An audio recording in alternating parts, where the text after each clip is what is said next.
It is 6:31. I'll call the meeting to order for the Board of Selectmen on October 13th, 2020 at 6:30 p.m. We'll start with a roll call vote, I guess, or roll call attendance here. So Rosie, are you here? Yes, Rosie Kennedy here. Darcy? Darcy here. Jamie? Jamie Knudsen here. Bill? William Olson here. And myself, Sean Farrell here. So today we've got pretty full agenda.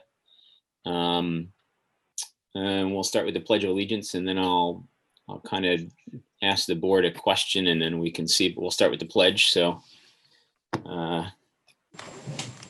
Joe, do you have any graphic for us, or you just want to wing it?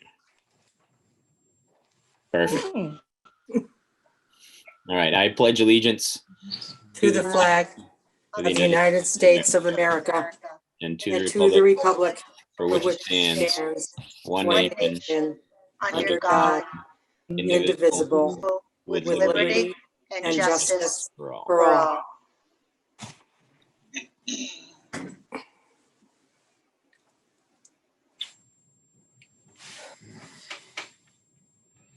And Mary Beth, do you have all your folks here?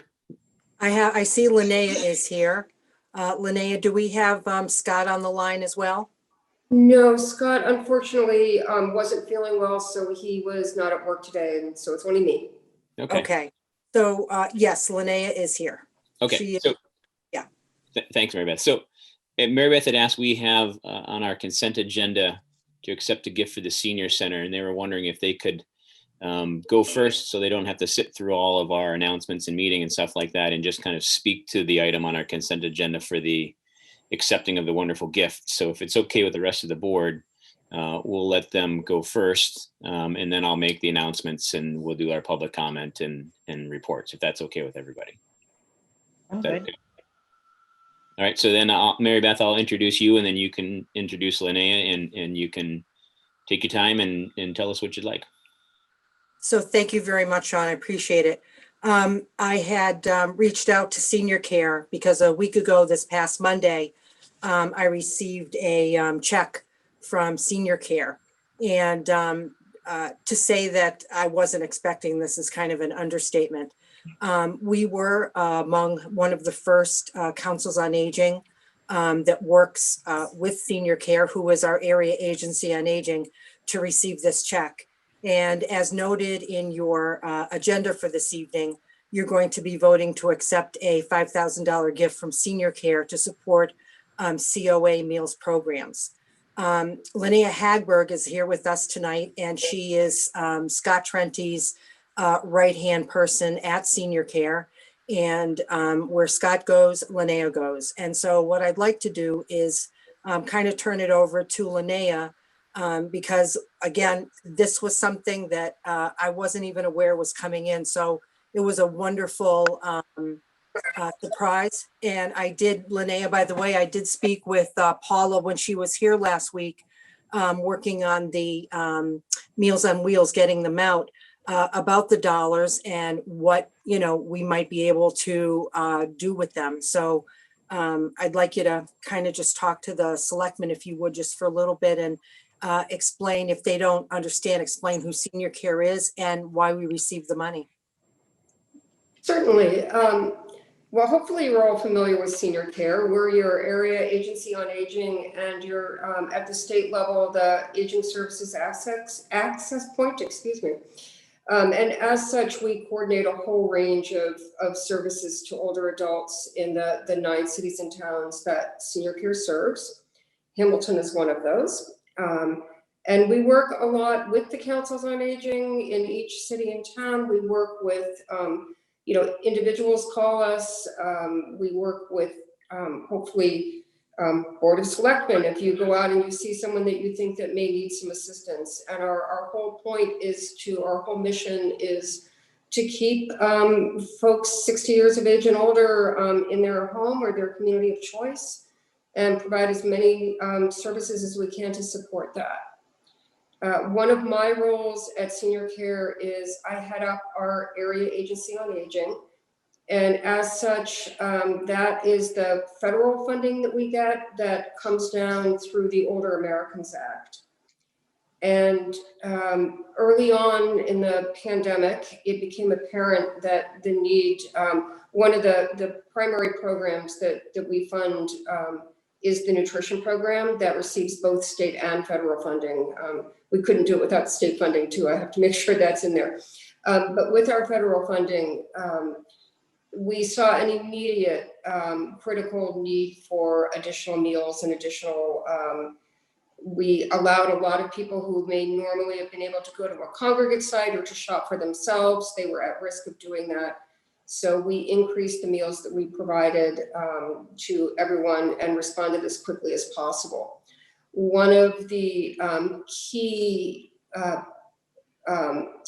groups that we worked with during this were places like the Hamilton Council on Aging. Our meal program is housed there. They come in, the drivers, we oversee the meals, the drivers see the meals, and then they get distributed out to residents of both Hamilton and Wenham from the Hamilton site. And we never missed a scheduled day of service from the beginning of the pandemic. And it is in part due to the councils on aging opening the doors. They may have been closed to other people. They had to.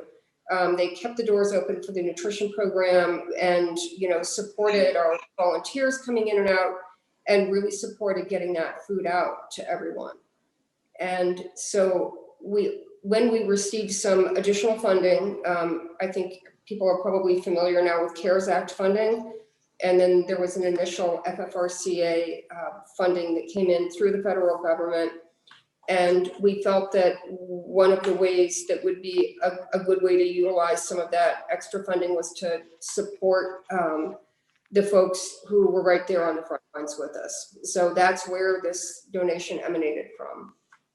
And just want to thank, the town of Hamilton and Mary Beth and the Council on Aging and for being able to, to support us in this mission.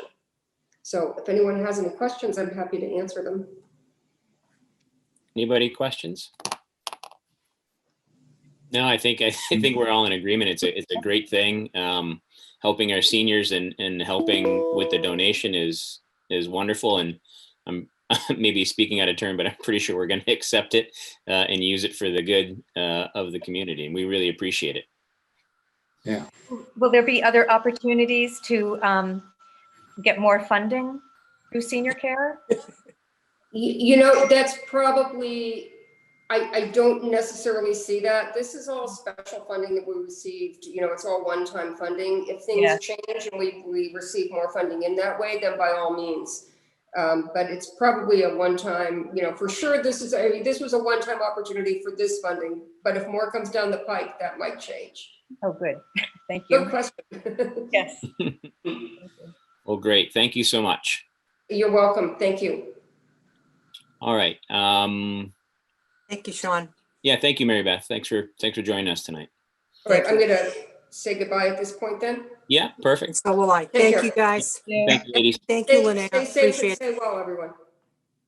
Sean, at this point, do we shall I make a motion? Well, let's kind of hold off on that. We'll do the whole consent agenda because we've got a few other items on it, but we'll do, I'll announce boards and committee openings and then we can do some selectmen reports and then we'll kind of go back to the regular scheduled program.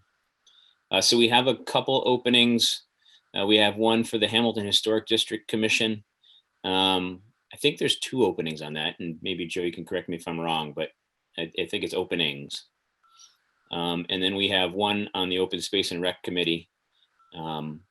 So if you're interested, or if you know someone who's interested, to have them sign up and volunteer, fill out a application. And now we have Selectmen and Town Manager reports. Let's start with Darcy. Have you got anything to add tonight? Yes, we met, the Town Hall Building Committee met last week, just carrying on this process. And we're looking to get some support from the Board of Selectmen as we travel along this journey. And so they're getting closer to getting some live bids. The site is up. And I think we're on the home stretch. And that's about it. Great. Thank you, Darcy. Rosie, do you have anything to add tonight?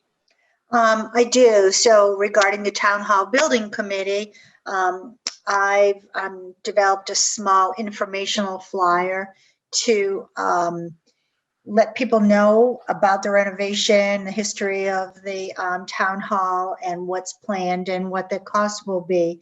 And so having discussed it with Joe and the Town Hall Building Committee, it's completed and will go on the town website, the town Facebook for informational purposes only. And we're also hoping to include it in the warrant so that people will have some foreknowledge of the planned improvements. I think it'll be helpful for people to understand exactly what this is all about. And then secondly, regarding the Conservation Commission, I have one of the teachers at the high school called me telling me she has some boys who are looking for some community service. And so she put me in touch with them. And as luck would have it, Bert Cummins, who's the agent for the Concom, told me that he has some environmental work that could be done by these boys. There was a site walk last week by the Concom over to the Patton Homestead, actually the 9.1 acres of open space surrounding Patton Ridge. And they discovered that there are some invasive vines on the beech trees there. So the hope is to get these young men out there to remove all of this invasive growth. So that's my report. That's great. Jamie? Yeah, so I guess primarily I had an affordable housing trust meeting, and there weren't any votes taken, but the thing that will be coming up is that a project potentially at 434 to 438 Asbury Street that's being sponsored by, developed by Habitat for Humanity of the North Shore. They're wanting to file their comprehensive application for permits, or for comprehensive permits, and they're looking for the support of the Hamilton Affordable Housing Trust and then and of the town. Thank you. Bill, you have anything to add? I don't got much to add. Obviously, the school committee is focused on getting schools back to the hybrid mode and filling some of the teachers' roles that went on leave. But not much else to add right now on anything else. All right. Thank you. I don't really have much to add. I think really just kind of starting to focus on the town meeting coming up and town hall building and all of other kind of outstanding stuff that we're working on. So now I'll kick it over to Joe. Do you have stuff to add from the town manager report? I'll try to be brief tonight.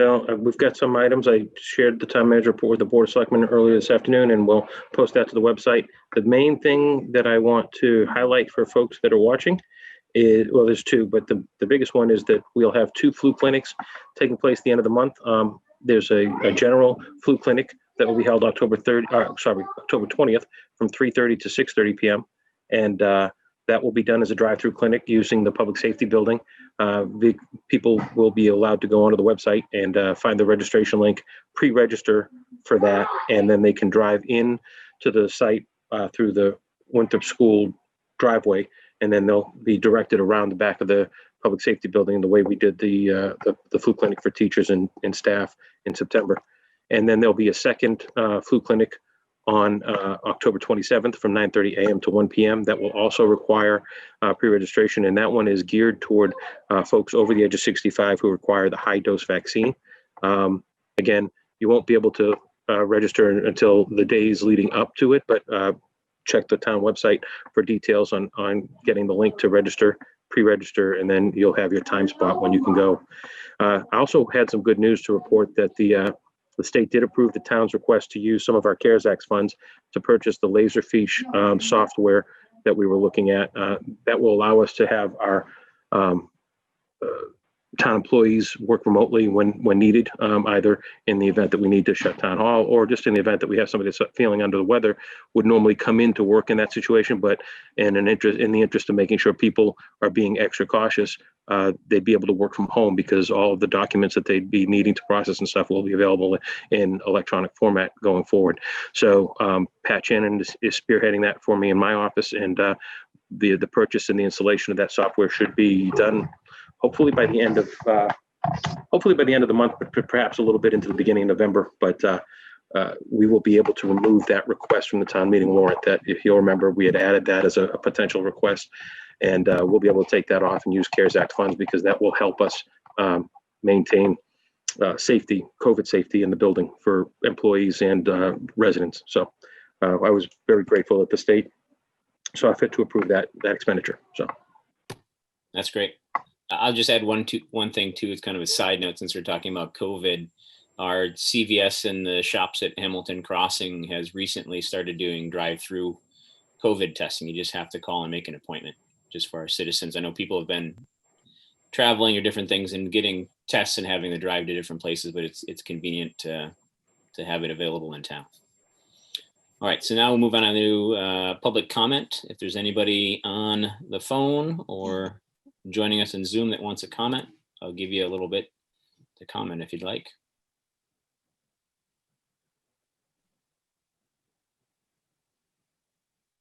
All right, we'll move on to the consent agenda.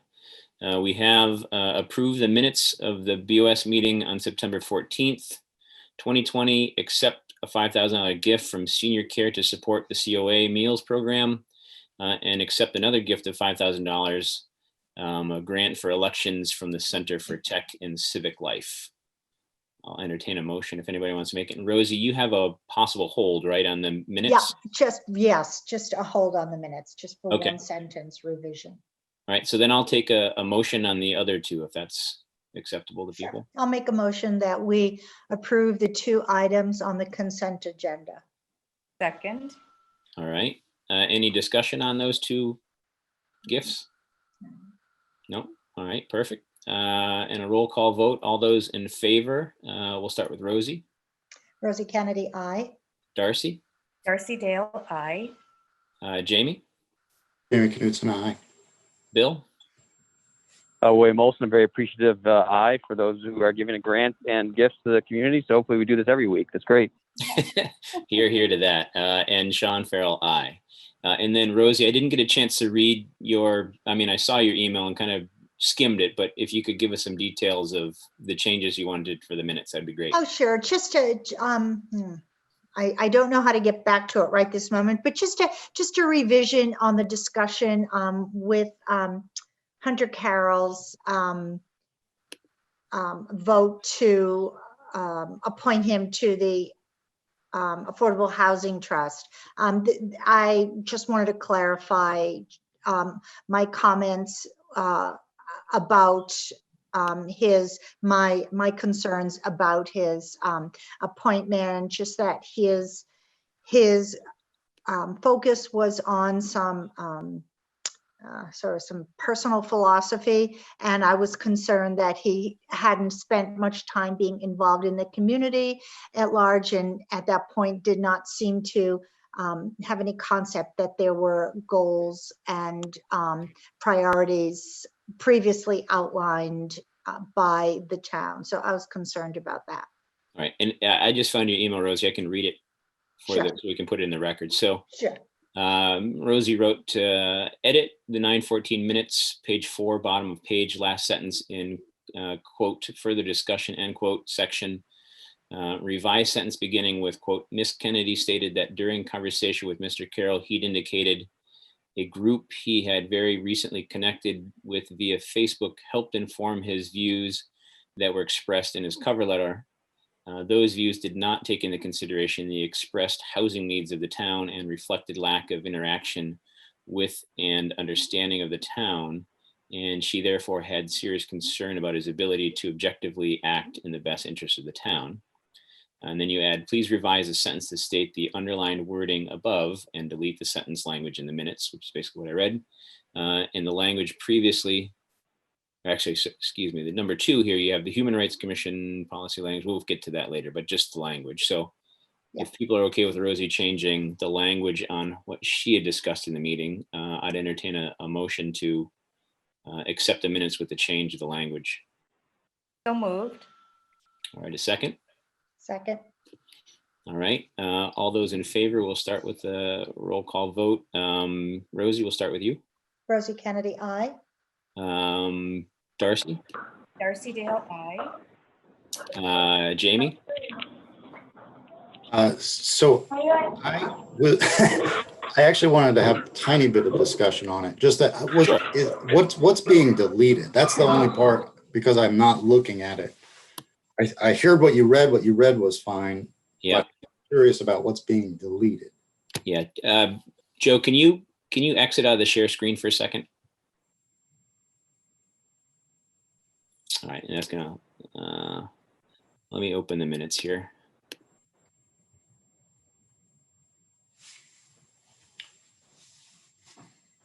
Sean, I have the minutes too. I could put them Yeah. up as a share if you like. Yeah, that'd be great.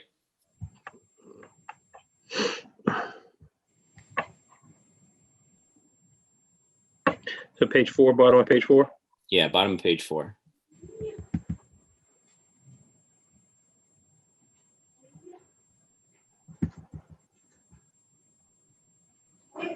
Okay.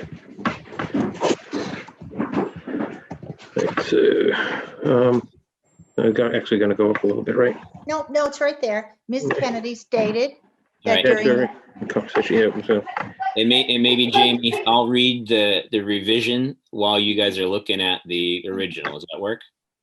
Sure, I think so. Okay, I'll read it again here. So it says revised sentence beginning with, quote, Miss Kennedy stated that during a conversation with Mr. Carroll, he indicated, and then Rosie has a change in language just after the indicated, that she said a group he had very recently connected with via Facebook helped inform his views that were expressed in his cover letter, period. Those views did not take into consideration the expressed housing needs of the town and reflected lack of interaction with and understanding of the town.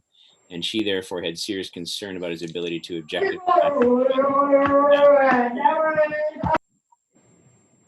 Okay, so I'm fine with that, except that I think we need to clarify what Mr. Carroll stated versus what Ms.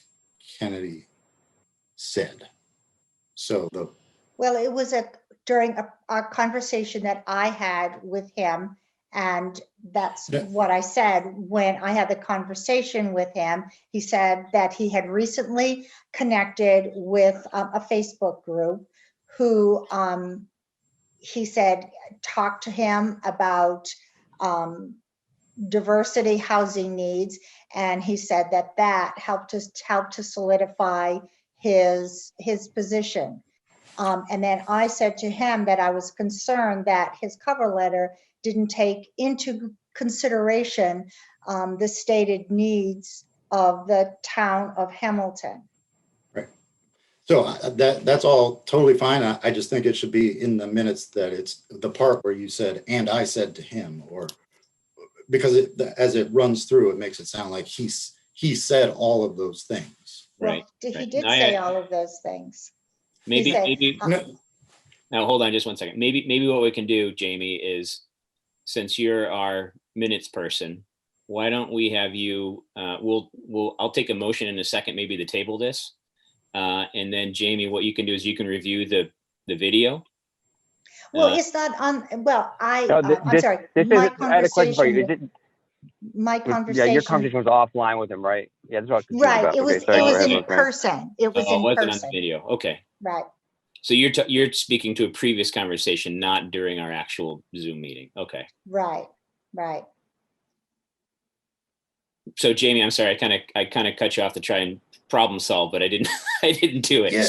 I'll let you talk. So I don't feel any need to table it and come back to it next week. I'm Yeah. totally fine with those changes, with the one except. So if you read it again and let me interrupt you. Yeah, no, that's fine. So I think there's a part at the end where it goes from Mr. Carroll said, and then it continues on, which are Rosie's opinions, which is fine. And I just think it should It be. was part of the conversation. Right. No, that makes sense. But I see what Jamie's saying too. It's just in the context of it. So I'll read it again, Jamie, and then you can interject and then we can discuss it a little bit more. So after indicated, Rosie has changed the statement to a group he had very recently connected with via Facebook helped inform his views that were expressed in his cover letter, period. Those views did not take into consideration the expressed housing needs. Yeah. So sorry to interrupt. So That's okay. it's just like according to Miss Kennedy at the beginning of that sentence is all I'm saying. We further discussed that my statement that those views did not take into consideration the expressed needs of the town. So if you'd prefer to put that Right. verbiage in as a preface, that's perfectly fine. It was all part of the conversation. Okay. You think that works, Jamie? Yeah. Yeah. Okay. So let me try and reread it, and then. So Jamie, you would say Miss Kennedy's views after the cover letter statement. So a group he had very recently connected with via Facebook helped inform his views that were expressed in his cover letter. And then Mrs. Kennedy states those During views, the conversation. Mrs. Kennedy states during the conversation, those views did not take into consideration the express housing needs of the town and reflected the lack of interaction and understanding of the town, and she therefore had serious concern about his ability to objectively act in the best interest of the town. Yes. All right. So I'm fine with that. okay. So I think we started. We had a motion and a second, and a revision. So I don't think we need to remake the motion, even though we've kind of revised it. What do you think, Joe? You could, you're voting them as amended, and you Right. all seem to have captured what it is you want the minutes to reflect now, so. Right. All right. So we'll start again with the roll call vote. So I'll start with Rosie. Rosie Kennedy, aye. Darcy, Josie Dale, aye. Jamie, Jamie Knutson, aye. Bill, William Olson, aye. and myself, Sean Farrell, aye. Motion passes. And give me a second here to get back to my screen on our agenda. All right, so up next, we have our agenda. Introduce Justin Mullen, who's one of our new firefighters and acting chief brand. And I think I'll get back to the video here. Apologize. We have Kirby on, I think, and we have Chief Burnett, both chiefs on, I think. Good evening. Good evening. Aye. I'll let you chat as I'm trying to find the video feed again. Where is it? There we are. Okay. Sorry. Technical difficulties. So Kirby, if you want to say a few nice words, hopefully about our new friend. There's nothing but nice words to say about him. It's my honor and privilege to introduce you to Justin Mullen, who is our newest full-time member of the department. He joined our ranks as a full-timer on October 1st. He's a 6+ year member of the call force. He has served us as an intermittent when we need it. He handled a summer position for three summers. And I will honestly tell you that I don't know of anyone who's ever worked harder to overcome the obstacles and get a job than Justin. He hits the ground running, no training. He's ready to go. He's on the trucks. Very honored to have him join us, and he's a great addition to the team. I can concur that. I've seen Justin's face there many a time over the years, and I'm glad he's really full-time part of the team now. Justin, you want to say anything? I appreciate meeting all you guys. Unfortunately, it's through a TV screen or a computer screen, should I say. Hopefully, I've met all you guys before, but hopefully we can get over this and see each other in person. And I'm glad to be here, and I'm honored. Thank you. Any other comments for Justin other than welcome to the team for real, I guess? All right. Thanks, Kirby. Thank you all for your time. Thank you. Thank you. All right. Up next, We have COVID-19 and Halloween updates. I see David Smith is on tonight, and I'll defer to David for a few minutes. You may have seen the flyer that's been posted on our social media, kind of the different levels of Halloween interaction, and we're recommending you stay in one of the lesser contagion kind of zones for Halloween. And there's a lot of good internet kind of tips and tricks for delivering candy and different ways to avoid close contact with people on Halloween and still enjoy the holiday. So David, if you want to say a few words about our numbers and Halloween safety. Right. Okay. Can you hear me, Sean? I can. Great. Okay. 4 items very quickly. Number one, in the DPH weekly report that came out most recently, that was a week ago on Wednesday, October 7th. There were 2 positives over the previous 14-day period in Hamilton. In the past week since then, we seem to have 2 positives. I say that because there are a couple of anomalies that we are struggling with. Here's one of them. Everybody knows about the Merrimack College outbreak, and Merrimack College basically they sent all these kids home. Several of them are now living with their parents in Hamilton, and we're struggling with whether their residence actually is North Andover, where they were resident on the campus, or whether it's at home. So that's up in the air. We also, this past week or so, we've had an unusual situation at Cumberland Farms, which our public health nurse, Chris Lee, has been working hard on to try to pin down what the facts are. And at the moment, I think we just don't know what the situation is exactly. We're trying to pin that down also. It may not be what it seems at first. And I mentioned this a couple of times because I think it's very important. I think I said back in April, May, at the peak of this pandemic, there were something like 80 COVID patients at Beverly Hospital and 140 COVID patients at North Shore Medical Center. As of today, those numbers are now at Beverly Hospital 4 and at North Shore Medical Center 2. I think that's incredible progress that we've been making. Really good progress with the numbers. Let's see.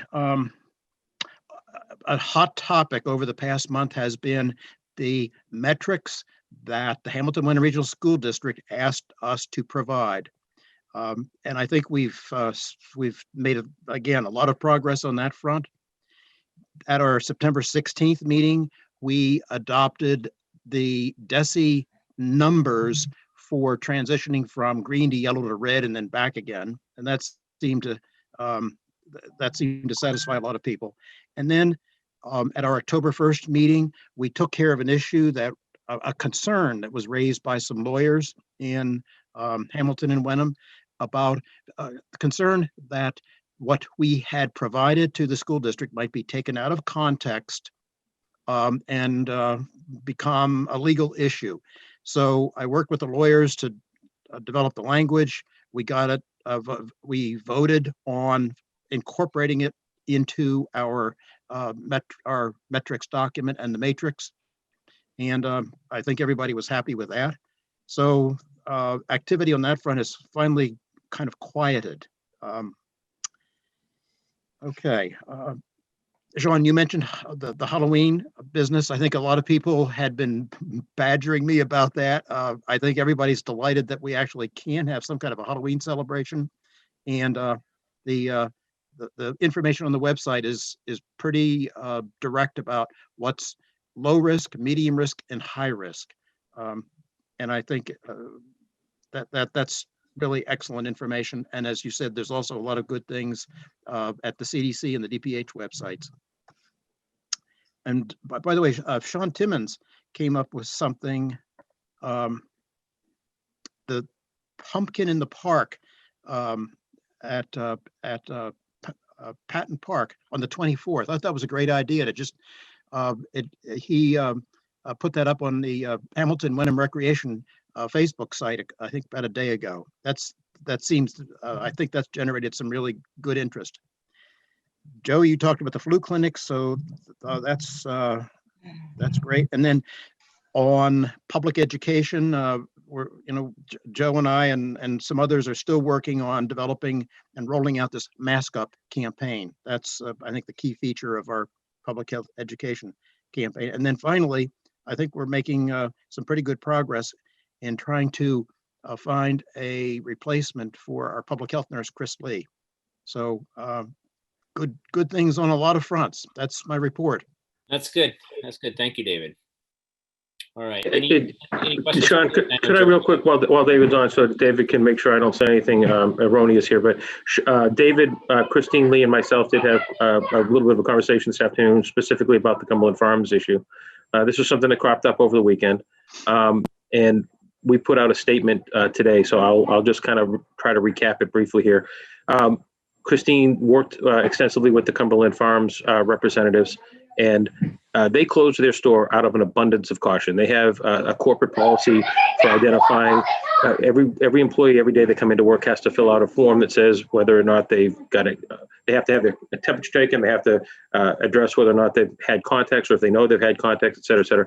And if they say they've had a contact, that immediately disqualifies them to work that day. If they say they've had a positive test, they don't come to work that day, things like that. So there was a situation with Cumberland Farms a little less than a week ago where an employee wound up identifying that he had been in contact with somebody that had tested positive. So out of an abundance of caution, they closed their store. They asked all the employees in the store to go get tests, and they're cleaning the store. There is no confirmation that any employee from that store at this point has indeed got coronavirus. They were just taking extra precautions. That's in addition to all the layers of safety that they've installed. They have plexiglass shields at the checkouts. They don't allow self-service in the beverage area. They require masks of all the patrons and all of their employees at all times inside the store. Social distancing, safe hand washing, cleaning and disinfecting of all their equipment in the store on a daily basis. So they've gone above and beyond to try to keep our community safe. To our knowledge, at this point, we have not been able to confirm that there was or is a positive test either of a Hamilton resident from the store or even any employees from the store. We do not know for sure that that's the case. In fact, we're seeming to think that's not the case. Somebody that works at the store was potentially in contact with somebody who had a positive test. That's all that's happened to this point. So they're monitoring it, and they're assuming that all the tests continue to come back negative for their employees. They'll probably reopen later this week. But there's been some speculation on Facebook and things like that. All the information we've been able to gather today, as you know, was a long weekend, so it was hard for us to do some of this over the weekend. But all the information we've been able to gather today, Cumberland Farms is acting as responsibly as possible, and hopefully this is a lot of just over nothing. But that's what we know. That's what we know at the moment. David, do you feel that's accurate? Yes. Good job, Joe. Thanks. Anybody else have any questions for Dave while he's with us? No. All right. I have a question for Dave. This is Bill. So Dave, I've always been a very proactive community, been conservative community. Obviously, people talking about the concerns of a fall uptick, things like et cetera. And I know you're a very proactive conservative guy. Anything that we should do as a community differently than we're doing now as we get into the fall that you want to have the opportunity to discuss, or keep doing what we're doing and be conscientious about it? I think it's really the latter, Bill. I think everybody's really trying hard. The numbers reflect that fact. I just think the biggest problem we face is people letting their guard down. And, Dr. Deborah Bricks was here in Boston over the weekend. And what she said is that I think the biggest risk that we face, and that's going to be driving numbers in the near term, is people who kind of they think they know what's right, and they invite people into their house and have a big party, and it ends badly. So we just have to be continuing do our best to follow all the practices that we know work. So that's it. I'd add something, David. People should get their flu shots, because then it's easier to discern COVID from the flu. So we're really stressing that. Rosie, you're absolutely right.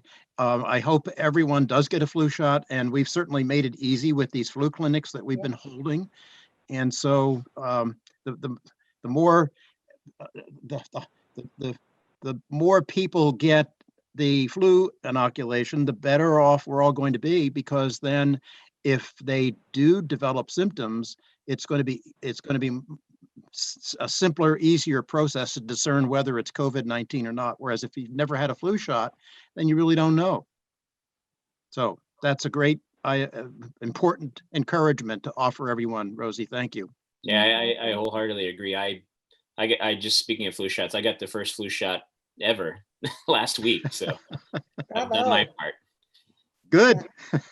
All right. Well, thank you very much, David, for joining us and updating us. Okay. You're welcome. Thank you, David. And then next item on our agenda, I believe, is approval of the November 3rd election ballot. It was in your packets. It's quite a riveting read. Lots of good information there about our ballot. And if anybody wants to make a motion, and we can second it, and then if there's any discussion, we can have it. I'll make a motion that we approve the November, I thought it was November 3rd ballot. Yes. Did I say something different? If I No, did? you didn't. Okay. You did not. Yeah. Second. All right. Any discussion on the ballot? No. No. Okay. I'll take a roll call vote then. We'll start with Rosie. Rosie Kennedy, aye. Darcy, Darcy Dale, aye. Jamie, Jamie Knutson, aye. Bill, William Olson, aye. and myself, Sean Farrell, aye. All right. We're cruising right along now, I guess. Human Rights Commission policy, excuse me, I'm skipping ahead here. Street acceptance policy, second reading. We had a first reading last meeting, second reading this meeting, and there's been a slight update. I had asked Joe kind of late in the game last week to get opinion from town council about the document. I just want to make sure it had been looked at before we discussed it. And council, I think, was it Tom or was it Mr. Lee, right? Am I right on that, Joe? He wrote us back today. I think everyone was copied on it. He had some language changes and had suggested kind of another section dealing with, instead of kind of a homeowners group, dealing with developers. So I think it's worth looking through tonight and having a little discussion about it. And then maybe adding in some more language if he hasn't. Joe, you can correct me if I'm misspeaking any of this. You're on mute. Yeah, I was trying to find the document. Let me, I can bring it up here for you. No, you're not incorrect about any of that. Lee got back to us today. It's nice of him to look at this for us over the weekend. As Sean alluded to, this was originally read last year. I think it was actually originally read in February of 2019. Then it was read again a couple weeks ago as a second time that we did a first reading because it had sat for some time. Right. The main reason for this is that we have several private ways in town. Lots of reasons to have private ways. There's lots of reasons that they've grown up in this town. It's not new or unique to Hamilton. Lots of towns have lots of private ways that come up. The problem gets into when you have a group of people that want to turn the private way into a public way. The town has an old existing Board of Selectmen policy that lays out a way to accept a private way as a public street. But that current policy puts half of the burden for upgrading the street on the town. It was determined before I got here that we should probably update that policy. And what you have in front of you is updated. It was previously reviewed by previous town council, and then Sean last week asked us to have current council look at it. I think this is the version here, if I'm not mistaken, that Lee sent to us today. Yes, here's the red line version. Oh, okay. So here in red are his changes. Oh, good. All right. So for some reason, when I looked at it today, I didn't see the red line version. My versions were the before and the after. And I was having trouble comparing the two. Yeah. So this is the red line version here. I can leave it up on the screen for a few more minutes if you folks want to review and take a look at them. And then you can either table the vote until next week, so you can really have a chance, to the next meeting rather, so you can really have a chance to absorb this information, or if you feel that the changes proposed by town council are sufficient, you can vote on it as a second reading tonight. I guess, can I ask a kind of a straw poll of everybody? Did everybody have a chance to look at it today? Not the red line version. Okay, the same. I was having trouble because for some reason my computer, the version Mr. Lee sent today and the old version, I didn't have the red line version. I had two different versions. I could see what the changes were. There's a lot to kind of go through at once. So Yeah. I would be okay waiting until next week. And then, Joe, did he have any suggested language on his part with the developer and stuff like that, or? I didn't see that when I reviewed it. I didn't see suggested language from him. So if you want, before the next meeting on the 26th, I can ask him if he wants to offer some suggested language, and then include that with you, and then get that to you in advance of the meeting on the 26th, so that you could consider it. How do people feel about that? Go ahead, Rosie. I'll let you go. This is just a comment about the policy itself. Sorry. Section 2. It's just a little confusing. It says that 75% of the homeowners / landowners need to voice their intent.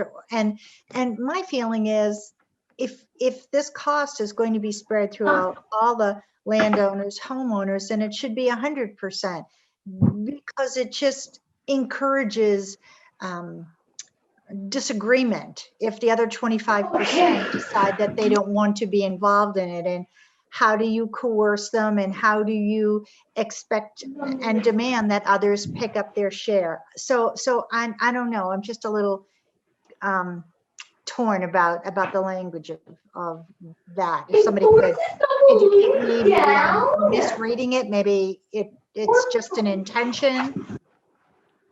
Right, and I guess my question would be, if they had the strong majority of 75%, if 25% were dissenting, Right. would they still be Compelled. have to pay part of the cost, right? Or would the 75% of people would bear the cost? Would this also affect their mortgages and the banks they're dealing with?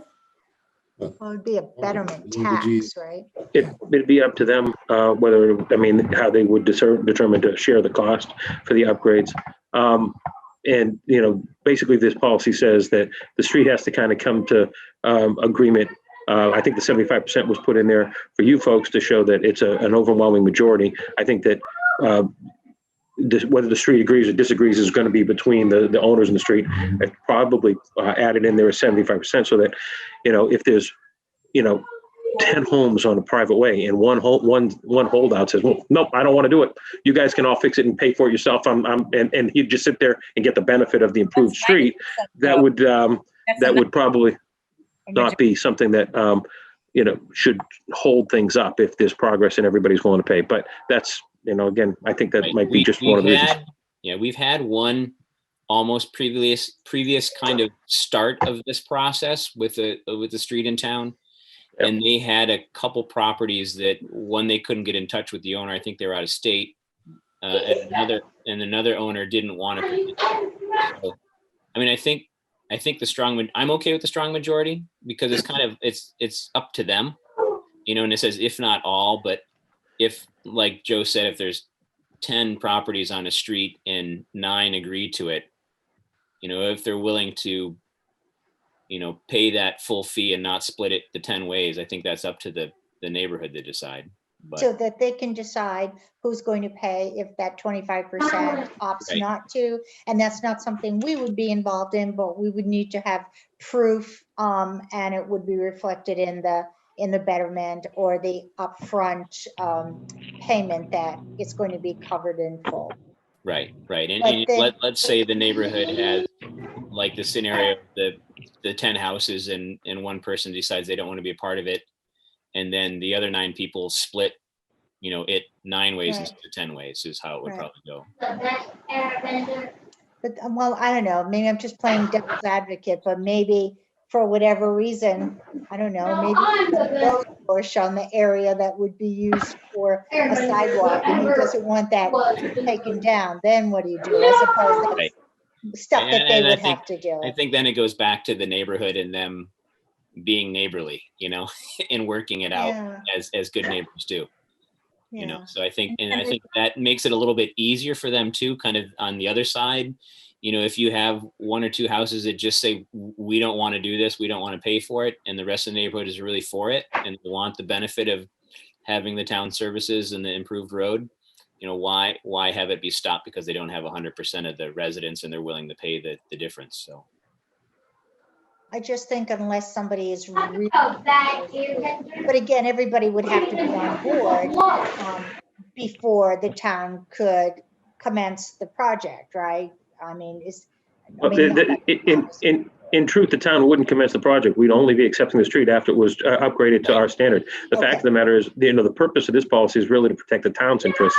The town's interest being that we don't want to be, subject to one town meeting vote away from having to appropriate several $100,000s to improve somebody else's street and bear 50% of the cost. If the owners of a private way want to have their street made into a public way, they should bear the cost of upgrading that street to public standards before the town accepts responsibility for the street. And that's really the main thrust of having this policy amended and changed here, is so that the town people at large aren't bearing the cost of that. Because the way the current policy reads, they bring it forward, and if it winds up on a town meeting warrant, it's up to town meeting whether or not we do it or not. I don't think that it'd be very often that town meeting would vote to spend hundreds of thousands of dollars to fix up one street, but why put it out there that it's a possibility? You almost had a street come to you last year and ask to be put on the warrant for that.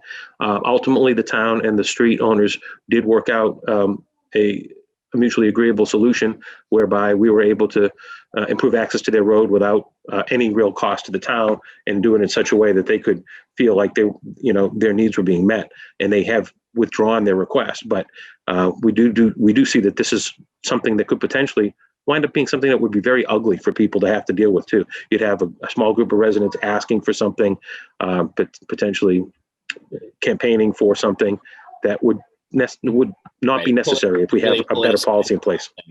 Right. Yeah. And we don't want to be politicized. I just don't want to leave any stone unturned and any loopholes. So, because I see that our town finance person and the assessor will be instituting the betterments. And so if somebody's saying they don't want to do that, then, I just think that all these little issues, this policy should reflect a way to succinctly state that all of these issues will be resolved before they come to us. That's I think that's fair. So The town almost needs like indemnification agreement from the community that we're indemnified, that they've resolved all their.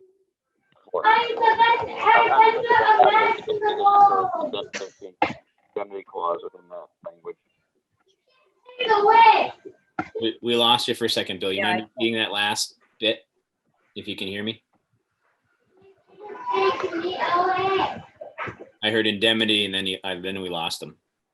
Bill, you still there? Sorry. What I was saying was it'd be good to know if there's a way to indemnify the town so that, like people talking about the communities having to fight amongst themselves, it gets settled before it becomes a town issue, right? So we need to almost be indemnified from the private street community before it becomes a public street.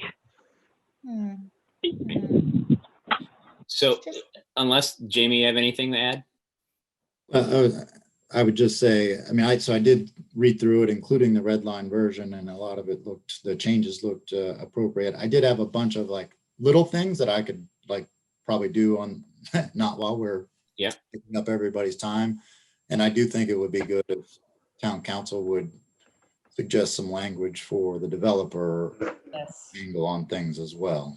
So I think we should move forward and either approve this at the next meeting or soon or not, but I think we should table it for now. Yeah. So Joe, do you think the timeline for our next meeting to put this on for a third reading with the added suggested language and any edits by Jamie or Rosie, etc.? Why don't we make that the tentative plan? Just understanding that we're going to be asking them to do a lot of work first as we finalize the warrant and get ready for town meeting. They may wind up coming to us and saying, okay, we can do all that, but can we address it in November? Which I think would probably be fine. I think so. If that's okay with the rest of you. I think that works. It gives us a little more time to read it and really mull it over. You know, the quick reading I saw today, or at least I did today, I kind of agree with Jamie. There's some minor little things in there, but for the most part, it looked good. But I'd really like that added language or suggested added language for the developer part. I think would be good. Okay. I'll entertain a motion to table it till our future meeting. So moved. Any discussion? Everybody okay with that? Yeah. Yeah, second. Okay. Second by Rosie. Rosie, in favor? Yes, Rosie Kennedy, aye. Darcy, in favor? Sorry. Darcy did aye. Jamie? Jamie Knutson. Bill? William Olson, aye. And myself, Sean Farrell. All right. So that's tabled. I think that's good. I'm glad I had council review it. And I think adding that bit with the developer will be good because I didn't even think of that. So I'm glad he did. That's why we're paying him the retainer. Yeah. All right. Up next, we have, I think, the Human Rights Commission. I don't have my agenda in front of me, but is that the next item? Let me see. Yeah, it is. It should be. So up next, we have second reading of the Human Rights Commission language. I didn't get any edits from anybody. I got a last minute email from Rosie, and I'll let her explain in a minute, but I know we have Chief Stevens on tonight and Anna on tonight as well. It's not possible. If maybe I'll let Anna talk a little bit, and then Rose, actually we'll make a motion first, and then we'll have discussion on it. So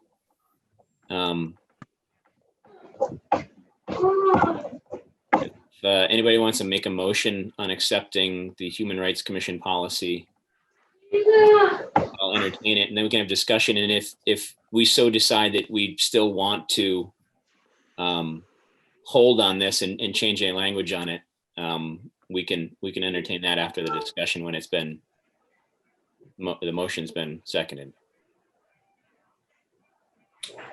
I'd move to approve the policy. All right, thanks, Jamie. Anybody want a second? I'll second that. All right, thanks, Bill. All right, so I know, Rosie, you had some last minute changes, so maybe I'll let you talk first, or you had some concerns. I'll let you go first, and then maybe we'll have Anna go afterwards, or anybody else who wants to add any comments or any changes or updates that they'd like to do. So go ahead, Rosie. Okay. First, I'll just reaffirm that I think the Human Rights Commission is a very good idea. I like the general premise that it stands for. Joe, I wonder if we could mute you. Sure. I'm sorry. Thank you. Okay. I'm concerned about some of the language. For example, in the first paragraph, the town of Hamilton is an inclusive community that has as one of its core values the freedom from discrimination. Perfect. But the rest of this sentence, I'm uncomfortable with. Freedom from discrimination, disrespect, bigotry, other forms of microaggression, hatred, and oppression. That was a pretty strong statement. I think ending it with freedom from discrimination is great, because discrimination is unjust or prejudicial treatment of different categories of people, especially on grounds of race, age, or sex. I think this language,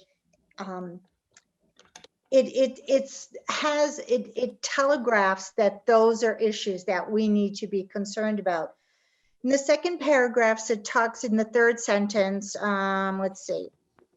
All persons enjoy the equal opportunity to participate in local affairs, including with respect to housing, employment, education, public accommodation, and access to town services. But I'm not sure that the continuation of this sentence, which includes insurance, credit, banking, and healthcare, is something that we can do anything about. And I'm not sure that that particular language belongs in there. The end of the second paragraph, without regard to ex-offender status, I think that's a blanket statement, and I don't think that we should put that in there.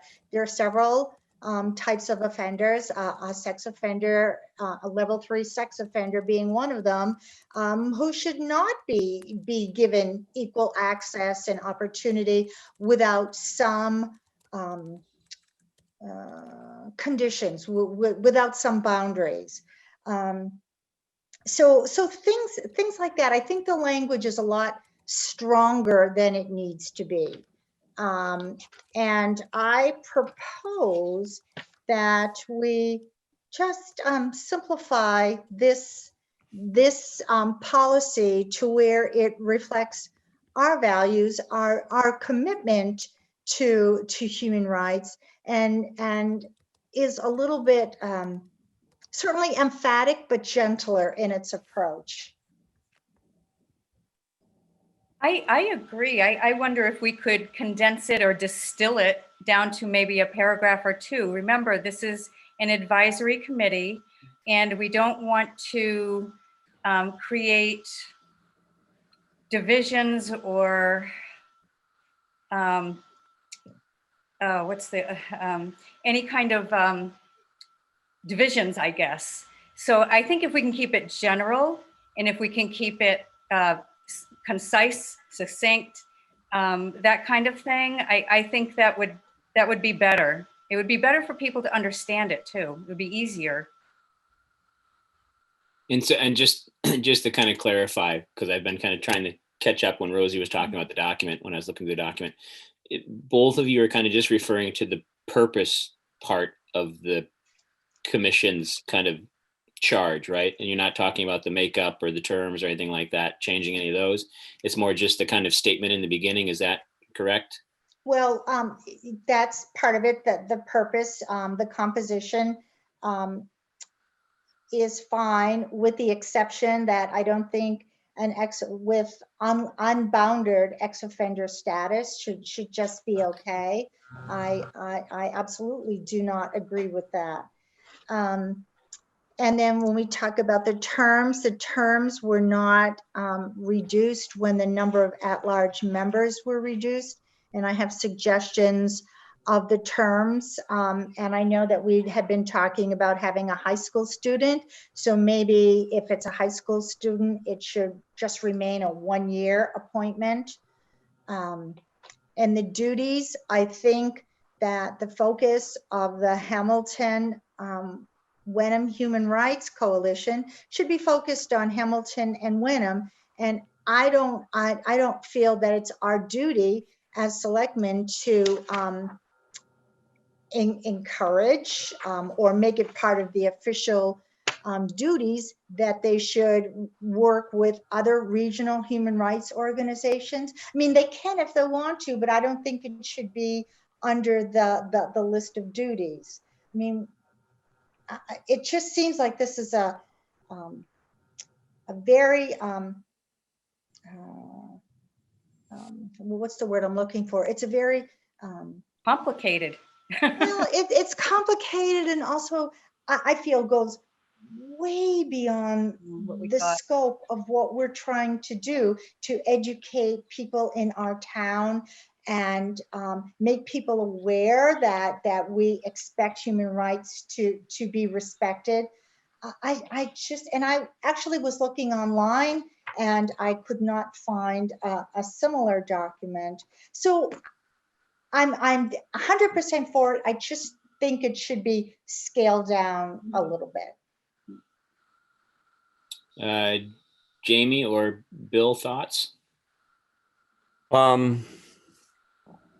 So yeah, I mean, I was going to ask the question that you just said in terms of what do we model this off of? Because we always tend to try and model it off of documents we like and take what we don't like and don't take what we like and don't take what we don't. But I mean, without sounding too activist, but it's hard to go too far when we're trying to protect against discrimination, civil rights. So it's hard to go when you say it goes too far. I don't think it's pretty hard to go too far, but we do want to go the right distance. So I'm okay with looking at some edits to make it more general and less specific. I think if that makes everybody happy, I think the intent is still there. So I'm not against taking out words that make it too specific. So. If I could offer, just so that the document was drafted, the original draft was made by town council based on documents that he's done in other communities. So their KP law is done for other communities as well. So this is very standard as far as KP law is concerned.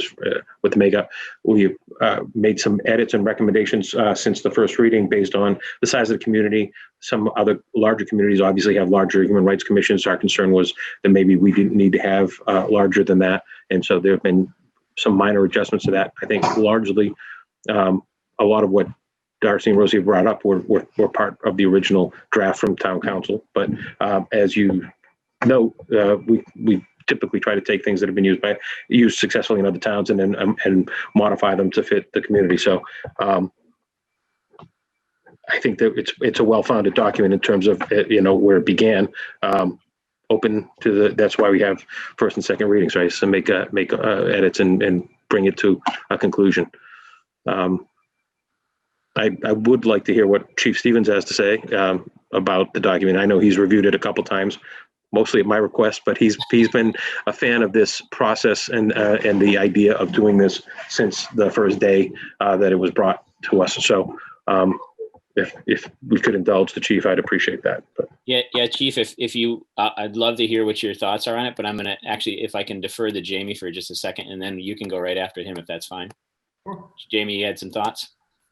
I mean, my main thoughts are, I think it has been worked over a few times. I realize this is only the second reading here, and I reviewed it again today. And I mean, I'm comfortable with all the language in it. I'm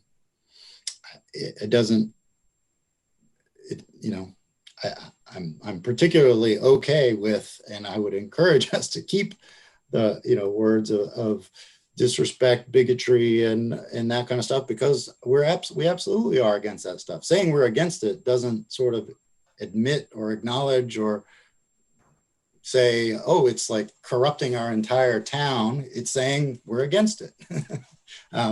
So I'm comfortable with all the language. If somebody had a better, I don't know, a different term than ex-offender, I'd probably be willing to consider it. But I don't think it says, oh yeah, we can't enforce our laws against those that are on the sex offender registry. It just means that we're not going to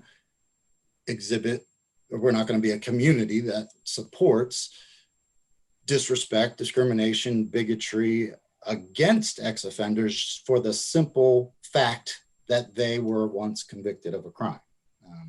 So I think that's really all it's getting at. No, actually it says, when we talk about the at-large community members, appointments to the town resident shall be appointments of the town representative shall be representatives of the demographics of the town, including without limitation, and it includes ex-offender status. And I take issue with that as a blanket statement. I think this policy needs more work to make it specific to us. Okay. And can I just interject a second? Who's the governing kind of decision makers on who gets on the commission? The Board of Selectmen, it looks like. Okay, so I would assume that we're going to do like we do with every appointment. We're going to get a resume, we're going to interview them, we're going to vet them, and I think that would, in my mind, hopefully separate the wheat from the chaff, as to say. So that language in there, I wouldn't want to discriminate against someone had made one mistake in their life and now they're paying the rest of their life for it. But it doesn't, it just says ex-offender, and that doesn't rule out anybody. It's a blanket statement, and I think we should take more thought to that. What do we mean by that? And then we can have the philosophical discussion about, we can have a philosophical discussion about what that should possibly include or exclude. But I think that's something we should have before we institute the policy. We should really think about it. Chief, I'll let you weigh in now on anything you want to. Thank you, Mr. Chairman. I appreciate it. So first off, I am just happy that the board, fairly much what I hear as a whole, supports the concept of what we're looking for. Absolutely. I think we all understand today's day and age, this is very important. And as public officials, we need to ensure that the residents and visitors of our town are treated fairly all the time. I do understand both sides. I understand, I've listened to Mr. Knudsen, and I've listened to Darcy, and I've listened to Rosie, and I hear everything. I'm happy you guys as a whole are agreeing with this in the concept. And if all we have to do is wordsmithing and then drill down on what exactly we mean, I'm almost there, Mr. Chairman. I'm really happy we've done it in such a short period of time. If it's just a matter of wordsmithing this, then if they could write to you and your board members can write to you and tell you what they mean, I'm more than happy to sit down with the TM and Anna and kind of retool this a little bit and bring it back to the board if that's what you all would like. Honestly, Mr. Chairman, I appreciate the effort that went into these, draft 1 and draft 2, and we're at the home stretch. If it's just one more redraft, whatever all of you want, I'm more than happy to sit down and work with anyone on. This is great. This is great for us as a town. No, I agree. I think, a little wordsmithing, I think, trying to get that. I think the holdup, for both you ladies is the ex-offender status, correct? No, I think that Or it's is it other? very verbose, and I think if we keep it simple and make it so that everybody can understand, part of the problem with being so specific is that it can create problems. I think if we keep it very general and open and simple, I think it'll be better for the town. More effective too. Yes. Yeah. Any other thoughts, Jamie or Bill? No. I'm comfortable giving them an opportunity to rewrite some of it, but I'm fine with it as it is right now. So, but I don't need to press it to approval today if we want to rework some of the wordsmith stuff. Yeah, I think I'm okay with it as written, but I think giving Rosie and Darcy the opportunity to give some added language or kind of mull over a little bit and then give us some feedback and give it to Joe, and then we can send it to Chief and Anna, and then we can kind of have a conversation about the rewrites, and then bring another draft back for our next meeting and have a third reading of it. I'm fine with that. It's not, luckily we don't have any pressing human rights issues in town at the moment, hopefully. And I really want to kind of get started with the process of forming the commission. But I think if it waited another meeting, it wouldn't be the end of the world. But I think forward progress is good, especially with this. And to kind of echo what Chief was saying, I think it's really good what we're trying to go for here, because I think we all care about our citizens and the people that live in town and protecting their rights to be individuals and have a good life in town in general. So when are you thinking this would be on the agenda, Sean? I'd like to put it on our well, let's see, Joe, we got a fairly full 26 agenda, don't we? So, can we do it? You've got a public. You're going to have a public hearing for a liquor license. You're going to have a lot of finalizing the language and taking your votes on the warrant stuff, so that we can get the warrant out later that week. That meeting is going to be probably intense. Why don't we do it after town meeting, and that way we can come back refreshed and exhausted. That's only a month away. Right, it's kind of around the corner. Yeah, right there. I know Anna wanted to speak. I just saw the chat now. So I'll let Anna speak and then we can discuss kind of what meeting we'll have it at upcoming. Anna, did you want to say something? Yes, I would. Thank you, Sean. I appreciate that. I think my only thoughts sort of in response to some of the language of the modifications, the proverbial problem with just sort of leaving a blanket statement like discrimination, and this is why most towns have modeled these documents with more specific language. So in the beginning, both town council and I researched probably half a dozen different commission sort of founding documents, and it's very common to actually list out discrimination, disrespect, bigotry, microaggressions, et cetera, because they actually are a little different. You know, discrimination in a way is too all encompassing and it omits things like microaggressions or bigotry. So I kind of am sort of feeling similar to Jamie. It makes me feel a little uncomfortable and I guess disheartened that anyone would not say we're against bigotry, we're against microaggression. I don't see any harm in not saying it. I'm sorry, I don't hear any harm in saying that. I do see harm in not saying it because we're actually really taking a stand to say, no, we are a community that does not embrace those sort of ideals. So I think there's much more harm in taking it out than there is keeping it in. And as Joe said, it is consistent with what town council could put together. In regard to the offender status, I definitely see the point. I think the line though that gives me comfort on that, as Sean said, is the Board of Selectmen ultimately has power of appointment, right? It says very clearly, appointment to the commission, however, remains within the sole discretion of the Board of Selectmen. So I do kind of agree. I mean, there's variations on offender status, but there's a lot of talk these days, especially in regard to voting rights and access to other, sort of public participation, that people are discriminated against on the basis of their offender status. And so that's, I think you're covered because it says quite clearly the selectmen have final authority. And then, in terms of naming the specific Hamilton Wenham Human Rights Commission, I would be fine if you wanted to strike that specific reference and just keep something that was more general to say other regional human rights organizations, because there's a lot of groups doing work in this area.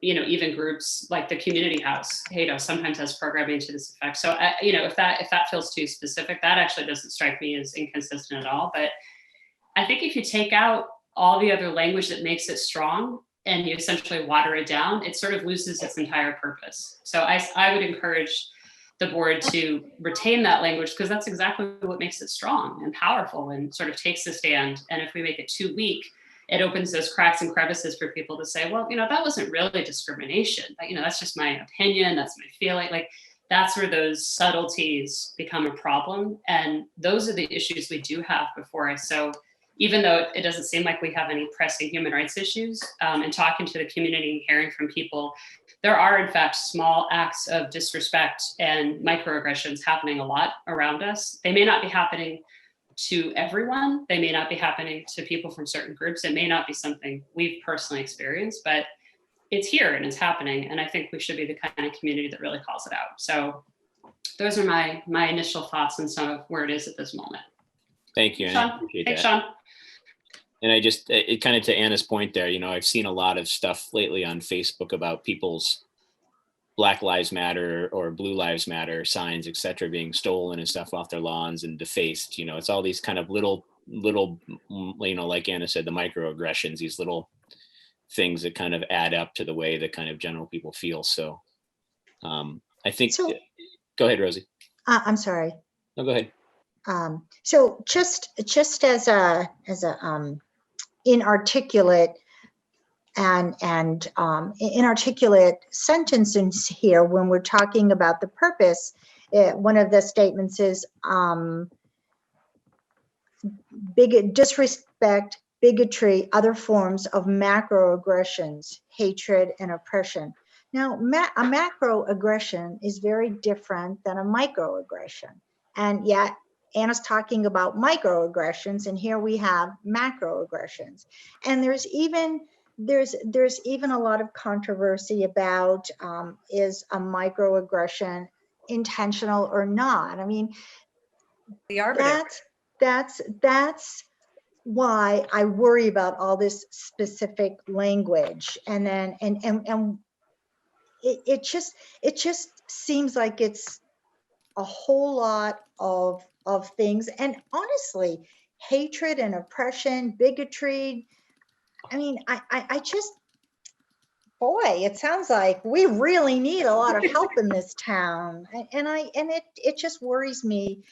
And again, I just think the language can be just made a little less aggressive.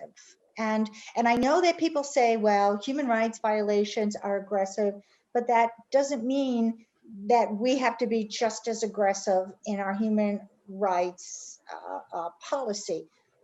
We can write it in a way that certainly confirms our steadfastness, but it doesn't have to use words that can be interpreted in one of several ways. We can just use general language.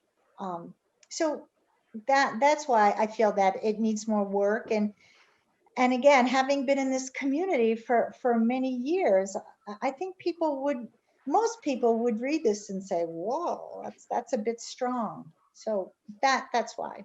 I understand where you're coming from. I just think specifics of it, we're just stating all the things that we were against, not that are, I mean, they're all possibilities, but we're hoping they're not possibilities in our town, I think. So Rosie, if you and Darcy, Jamie, or Bill have edits to it, please send them off to Joe or myself, and we'll disseminate them and we'll bring it back to our next meeting. So we have a meeting on the, and kind of while I'm speaking, and Christina is on the line to hopefully confirm that. I think the FinCom can meet with us on the 19th. Is that right, Christina? Yes. Yep, we can do that. We'll be missing a member, but we'll get her votes anyway before then tomorrow. All right. So we have a meeting coming up with the FinCom on the 19th, and we have a kind of regular scheduled meeting on the 26th, right? And then our next is the what? Is it the second? Third's the Tuesday, right? Because we got election. That's voting day. Third is voting day. Right.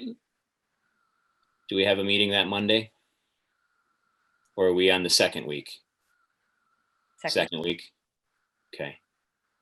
So let's say tentatively, if you can get your edits into me in the next week, and we'll hopefully have some room on the upcoming agenda after the 19th for the sorry, not the 19th, but the first one in November. We'll go for that. The 9th, I think. The 9th, Joe. The 9th, yeah. Okay. So let's shoot for the 9th. November 9th, yes. Yeah, but let's if you can get your edits or your suggestions in well before that, so that we can have some kind of inner dialogues here and see what we update, and then we'll bring it back for hopefully a final reading and approval. Come on, John, give us a hard deadline. Well, get your edits in before our 19th meeting. How's that? Oh, Edits before the 19th meeting, and then that way, if you don't have them done by the 19th, I can scold you. Sean, can I ask scold. a follow-up question? If so, this draft has been circulated to sort of our Human Rights Coalition and the leadership group that helped draft this. If other people have sort of feedback or input that are not able to attend tonight or have other comments about the document, is it okay if they email you and Joe as well? Yeah, by all means. And we'll, when we have our edits, we'll disseminate them to your group and we can discuss them as well. Okay, great. Thank you. And Rosie, it did look like maybe you were reading from a prior draft, so. I think so. This is the one that came today? No. Yeah, the reason why I think Jamie said that, and I noticed it too when you're talking about the macro microaggressions, it's in the latest draft, it lists both micro and macro. Okay. So, Okay, well then we have two nebulous terms. Okay. all right. So we will have a third reading on that. And then. And lastly, Sean, before you just move on, I'm sorry, I know people have to go. I had circulated a bunch of extra sort of comparison documents. Would it be productive to send those around? Again, I'm reasonably sure I copied all the select board before, but I'm happy to send them around if that's a source of concern for people. Yeah, why not? It can always be helpful to compare. It's got to go through Joe or. Yeah, send it to Joe and Joe will disseminate it to us. Okay, sounds great. Thanks, guys. Thank you. Thank you. Right. Thanks, Bill, for reminding us to send it through me. Yeah, thanks, Bill. And thank you, Chief, for your input. I appreciate it, as always. Thank you. Take care. Have a nice night. Bye. Thank you. Bye-bye. And up next, we have the kind of, some of the meat and potatoes of tonight is review the draft STM warrant. And Joe, if you want to put that up for us.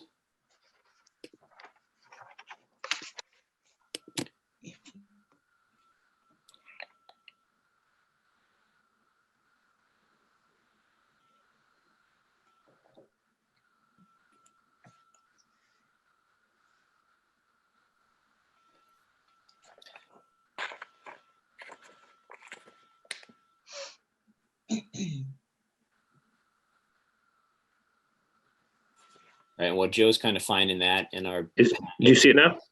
I see the agenda, but I don't see the warrant. But yeah, I see you're presenting. And it's not showing the warrant? I'm showing, on my screen, I'm showing the warrant. No, The first page draft warrant, no? I'm seeing our You have to agenda. scroll down. Yeah, I don't. Joe, you're sharing your Word document screen and not your PDF screen. Okay. But well, I guess in my update, I should have added, we had a CPC meeting and this will kind of tie into the warrant talk a little bit. So I was kind of waiting that we had. Yep, now we're on it. That's it. Good. All right, so let's scroll down to our first article.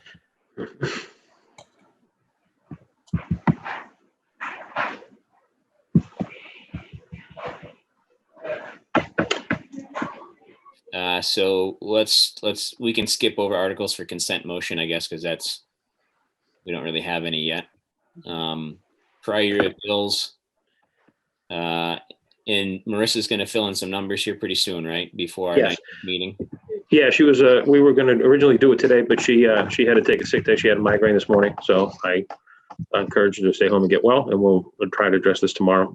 My goal is to have this pretty much all filled in by next Monday's meeting when you meet jointly with the FinCom. So, in the prior year bills, it was a pretty small amount, wasn't it?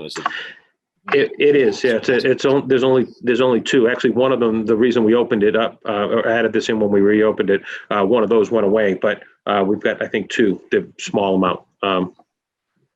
We'll get them in there for you. I think it's about less than $300 total. All right. And if people don't mind, we'll just kind of cruise through them one at a time. If somebody has something, they just shout out. Okay. So I think the first one, hopefully we're all in agreement of that. The language looks fine. It's just filling in the numbers there on those prior bills. Capital expenditures, the expected request is $500,000. It's actually going to, going to be a little bit less than that. I have to confirm that tomorrow again I have to meet with Tim and Marissa. The one hitch in there is that the capital committee is, we had been pursuing some grant money through the MVP to investigate our options for water sources, and we didn't get the grant. So the capital committee's asked us to put $100,000 into the capital plan to do that. We haven't decided yet whether we would or not. If we don't, it'll be less than $500,000. If we do, it'll be a little bit more than the 507 actually. But we're going to discuss that tomorrow. But does it say what we're transferring from where to where? Well, my goal is to have most of this be a free cash expenditure. Oh, free cash. Okay. So this wouldn't be, the tax rate impact would be none. The goal here would be to have the capital be free cash this year. Joe, can I just ask a question? Will there be some place that it lists what these capital expenses are? Because those items have fallen out of my brain. Yeah, no, it'll when we meet next week, we'll let you know exactly what the items are, and they'll either be listed directly in the article or you'll get a copy of the appendix. Depends how many items it is. Same question, Rosie. So thank you. Yeah. We weren't supposed to know. So. Okay, good. It's just that Tom didn't have that list, and we had the Capcom looking at the list again while Tom was drafting the language, so the two weren't in the same room at the same time. Okay. Can you, Joe, just for the kind of, not really the sake of argument, just for information, can you give us kind of a 500-foot view of what some of those projects are? Yeah, well, a couple of them have to do with there's a couple of them have to do with the fact that we amended the budget and we took some things out of operational budget. So I believe there's a cruiser in there. There's a couple of things for that we wouldn't normally have in the capital plan, such as getting some work done to keep up with our stormwater permits. There's updating or upgrading a couple of our repeaters for our radio system for public safety. A couple of items like there's not a lot. There's the $100,000 that was added by the Capcom. I'm not sure if we're going to keep that. I'm trying to think what the big item was. Most of the fire items that come out, we've made other arrangements for those.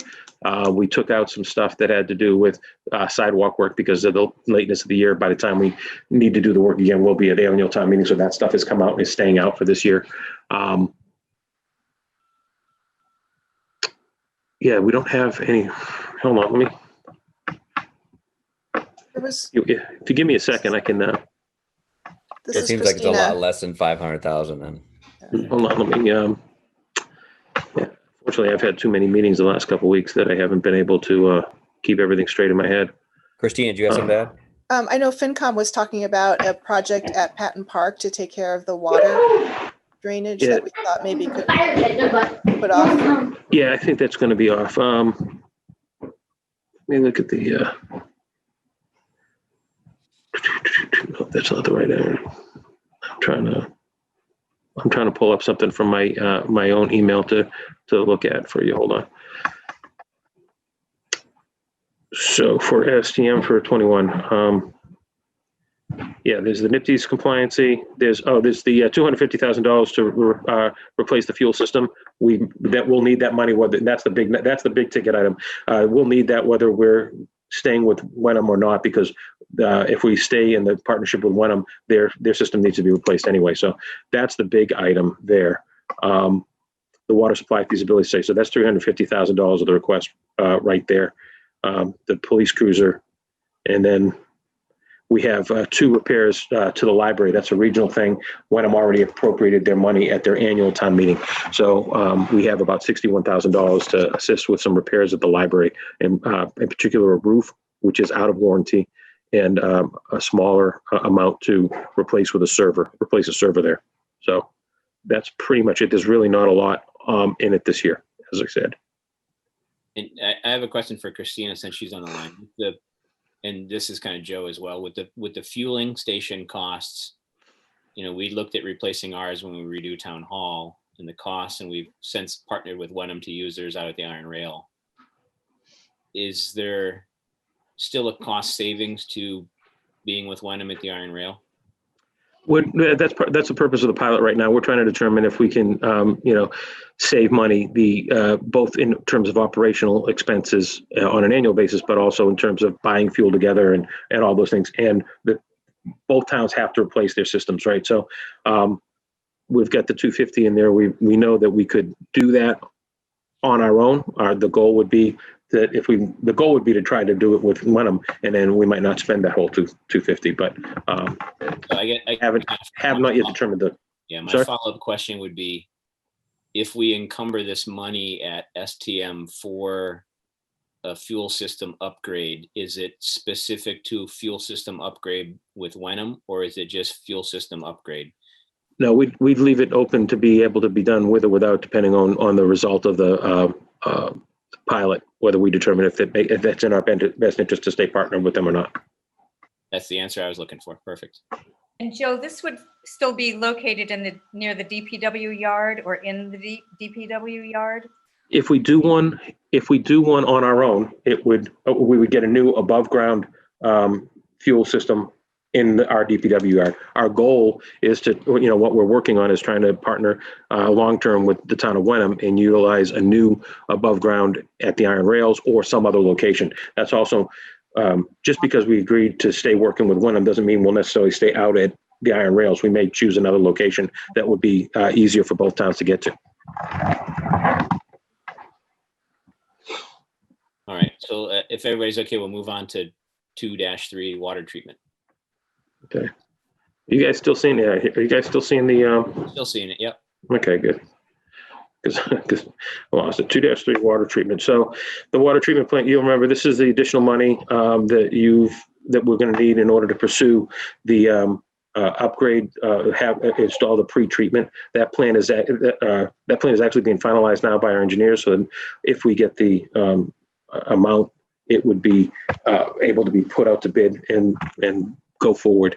So they've been doing the survey out at the water building to determine where the pre-treatment piece would go and everything else. So that is still the good number. That is based on this board's vote to go with the system. You remember you looked at two different systems back in February. This would allow us to go forward with the system that the Board of Selectmen chose back in February. Perfect. Any questions on this one? We need it. That's a little bit less. I thought it was going to be about 1.3 million or. So this is actually, so if you remember, it's a little more than that. What happened was we had got $1.5 million at annual town meeting in 2019, and we've spent some of that money in doing the feasibility assessment and everything else. The new system was actually going to cost about 1.8, and we're doing some work now. So this additional money goes with what's left of the original 1.5 to get us the pretreatment plant, not only to vet it, but also to build it, to actually construct it and get it up there working. So Tim will be able to speak directly to that, both at town meeting and at your meeting on the 19th. Okay, so what you're saying is it'll come to 2.8 that we've allocated for this, understanding that we did other upgrades? Right. In total, yes, it will wind up being 2.8 over the course of the last year and a half going forward to get it all done.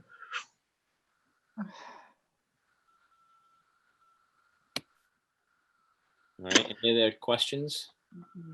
Okay, 2.2-4 water improvements. That's the last phase, I think, of all of our.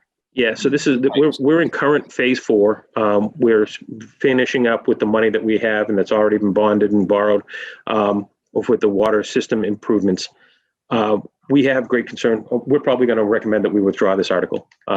We have great concern that the borrowing capacity and the water revolving fund based on, not revolving fund, water enterprise fund based on our current rates and the fixture fee, not fixture fee, the infrastructure fee, would be kind of up against it if we borrowed another 1.6 total out of that fund, and we're not recommending that at this point.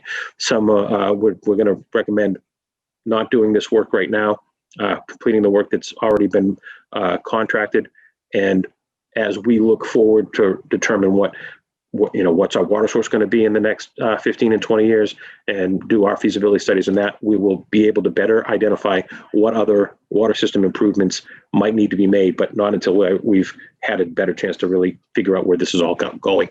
And I'm not comfortable saying that we should stay in the Ipswich River watershed right now without analyzing all of our options.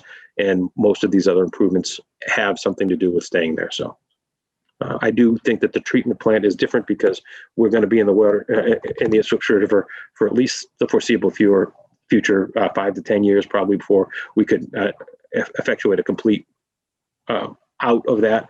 And we're going to need to continue to treat that water. So that does make sense to spend the money there. But I think that right now on the system, we've made a lot of improvements over the last 8 years.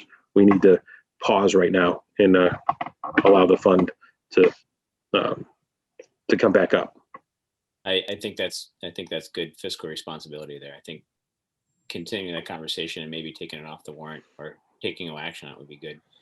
Joe, do you know, and this is kind of a side question since we're talking about water before we move on to the CPC, are there any other communities that are in 2 watersheds like Hamilton is that use, I should say that I mean, there's probably communities that have 2, but that are using 2. I mean, we have the potential to be in Greater Coastal and Ipswich River, but are there any other communities doing that? DEP doesn't really endorse the idea of using water and mixing water from 2 different water sources or from 2 different watersheds. So no, the short answer is no. They generally, towns may have property in multiple watersheds, but they generally get their source of water from one. They don't want us to mix it. If we were to pursue having some of our water come from the North Coastal Basin, we would likely bifurcate our system. Yeah, and potentially split the town kind of, this side of town is Greater Coastal, this side is the Ipswich River. Right. And that's one of the things we need to determine is the North Coastal Basin sources, if we can identify them, such as the Manchester plant, for instance, are they large enough to handle the whole town's needs so that we can just switch to that or not? And if so, what's involved in bifurcating the system? How does that work for people both in terms of equity, the quality of water, and also the way they're going to get billed for their water? The costs of running multiple plants and operations would probably be prohibitive, but we need to run that down to be sure about that. I think we'd also like to see if the Beverly Salem system or the MWRA wants to hook up to us. So we need to identify if those are options. Right.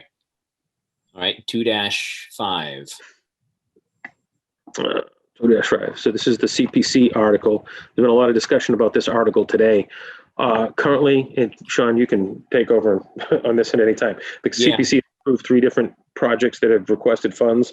One includes the bonding for town hall, and then there's 2 others that you can speak to. How we structure this, town council seems to think that all of the borrowing, and this might have been supported by bond council and what they sent out to us yesterday.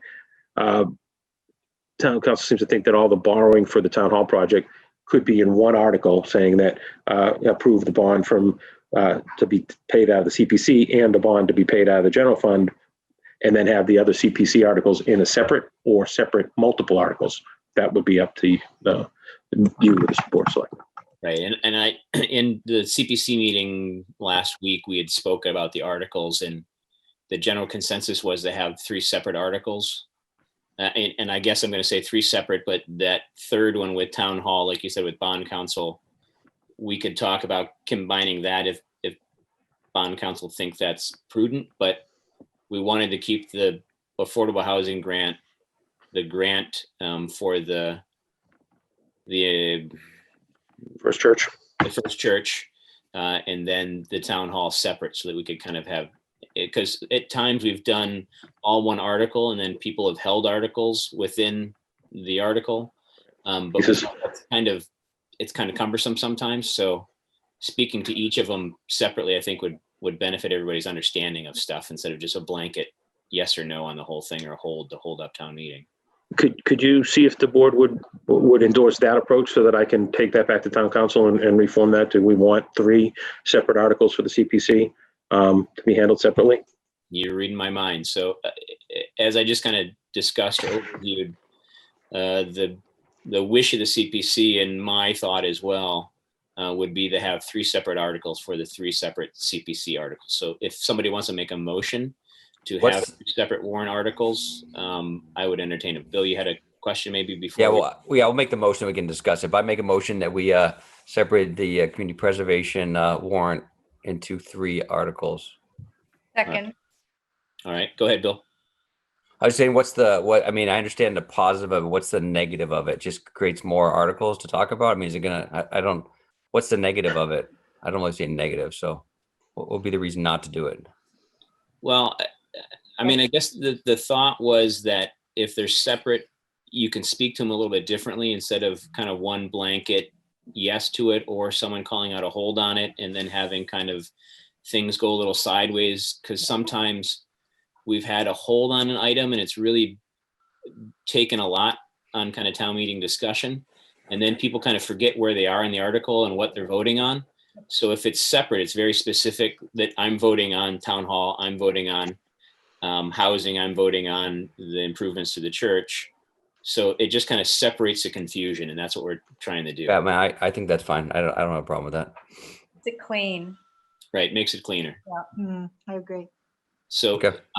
To the extent that, just saying that it's possible, if you keep a consent motion in here as 1-1 article in the warrant, to the extent that the 200,000 that's being requested for the HT is funds on hand, and I believe the funding for the church would also be listed as funds on hand, that would make it 2 articles that could be added to the consent agenda, because they'll just require a simple majority as opposed to a 2/3 vote. The bonding will require a 2/3 majority vote. So, so you could separate it out there. They'd be explained well in the document. People have the opportunity to read the specific article, understand what's being asked, and then if it gets added to the consent agenda, they can just hold it out of the consent agenda with where there'll be a bunch of things besides CPC items. Right. Because yeah, like Joe mentioned, 2 of the articles are out of our kind of, I'm going to call it free cash, but we have a fund in the CPC kind of bucket that we would use that cash from, and then town hall would obviously be the bonding. So it'd be even more clear for people to kind of understand. Right, so we had a motion, had it seconded. Any other discussion? I can't see Jamie on my little screen here, but Jamie, do you have anything to add? Nope. All right, perfect. So then I'll take a roll call vote for all those in favor. We'll start with Rosie.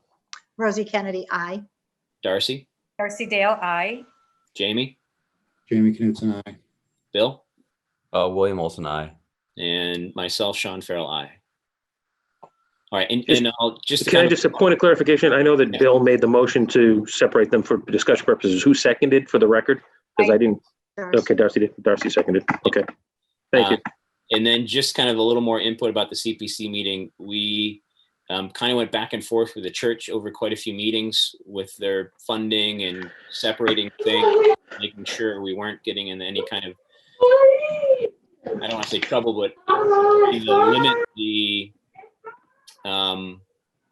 view that we're supporting secular things. So I think at the meeting, we really got in depth with it, and we were able to kind of separate the secular from, the community stuff.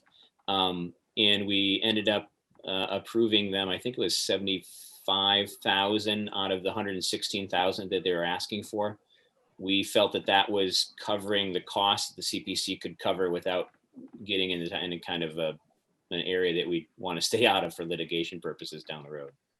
So did our KP law give a dollar figure or a percentage? No, he didn't. He was on the meeting, and he didn't feel comfortable giving a dollar amount because then it would be kind of really specific with it. And so we had kind of a dollar amount of like an 80% and stuff like that. There was kind of a threshold from Acton, and we stayed below that. We just wanted to be clear, and we also wanted them to have a little more skin in the game. We often at CPC meetings, when someone comes before us, if they have a full amount they're asking for, we often don't give the full amount because we want them to do some fundraising or grant looking on themselves. Yep. So we're hoping their congregation, parish, whatever, will be able to raise the funds, or they'll find some other capital campaign that make up the difference if it's approved. Any other comments on the CPC or questions? Just the church's request. It is a bit of a sticky wicket there, but it sounds like you've parsed out which portions of it would be for a non-religious renovation. So I Right. think that's good. Yeah, it was the clock and the belfry, Right. and kind of basically things relate, because there's such a history with that church in town. I know. Our meeting house and the place where, the Yeah. couples went out west and all that stuff. So we saw the historical significance in Right. restoring and keeping the things there, but we didn't want to support the kind of religious iconography. I can't even say it.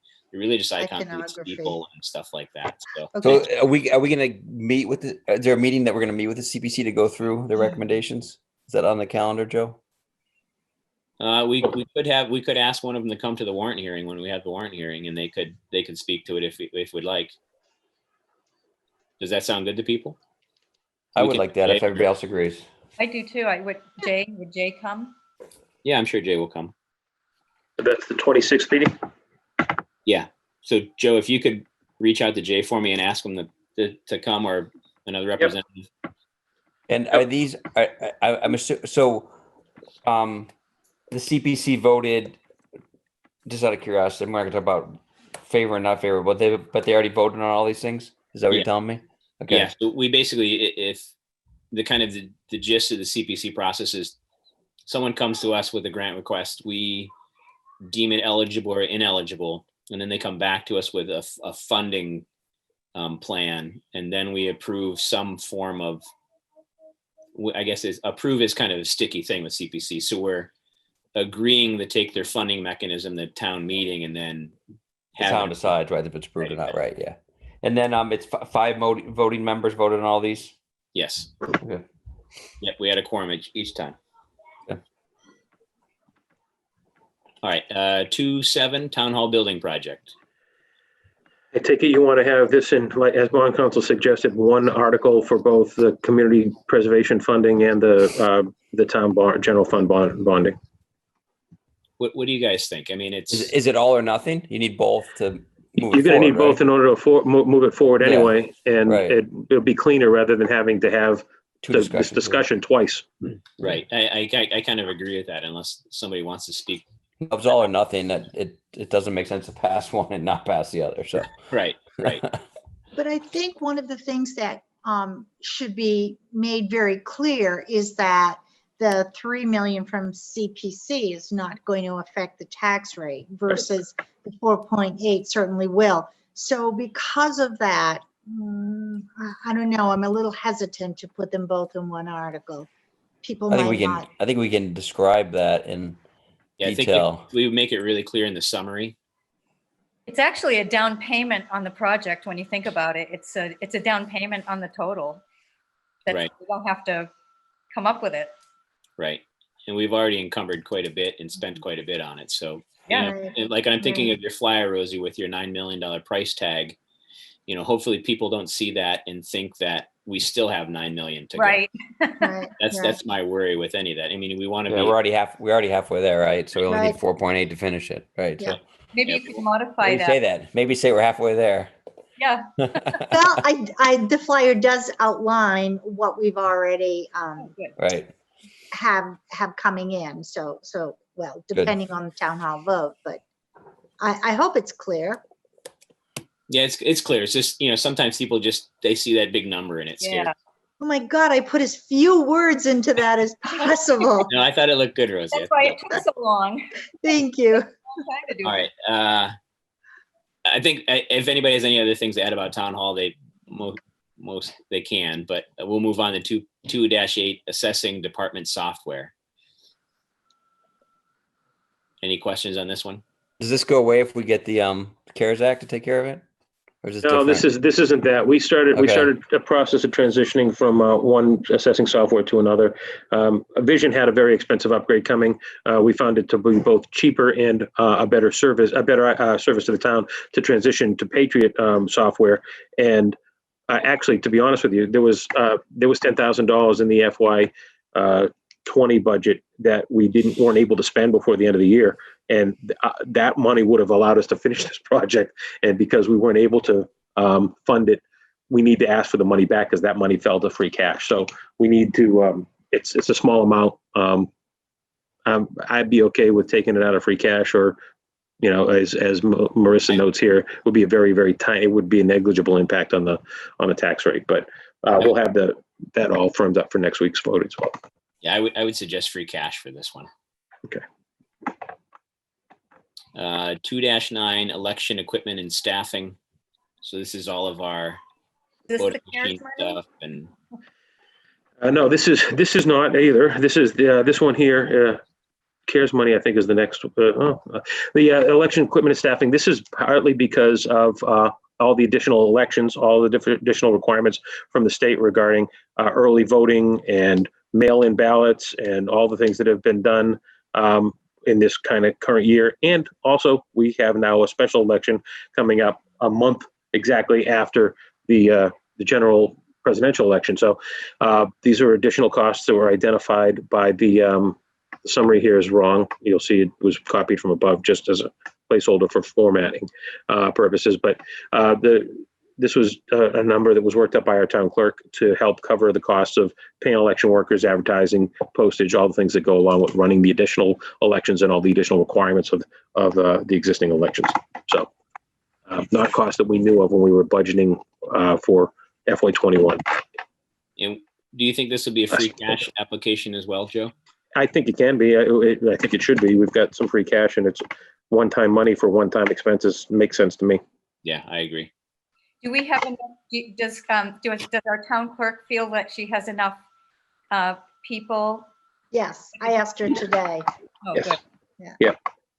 She's actually I was concerned about poll workers and stuff during COVID, and I've asked her a few times, and she says there's actually a lot of people that have kind of felt the civic obligation and stepped up to help out. So it's been really good. Oh, that's wonderful. Surprisingly, I was like, well, are you okay? And she's like, no, we're actually pretty good. So Yeah, but I give you an example. You know, there has been somebody working in the memorial room, 2 people actually, most days, all of last week, just stuffing mail-in ballots for the clerk so that those could go out in a timely way.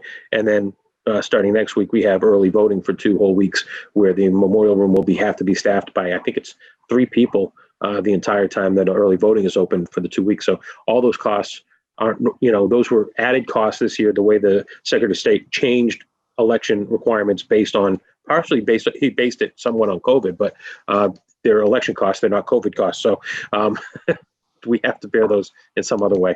So. All right, 2-10 DPW employee retirement.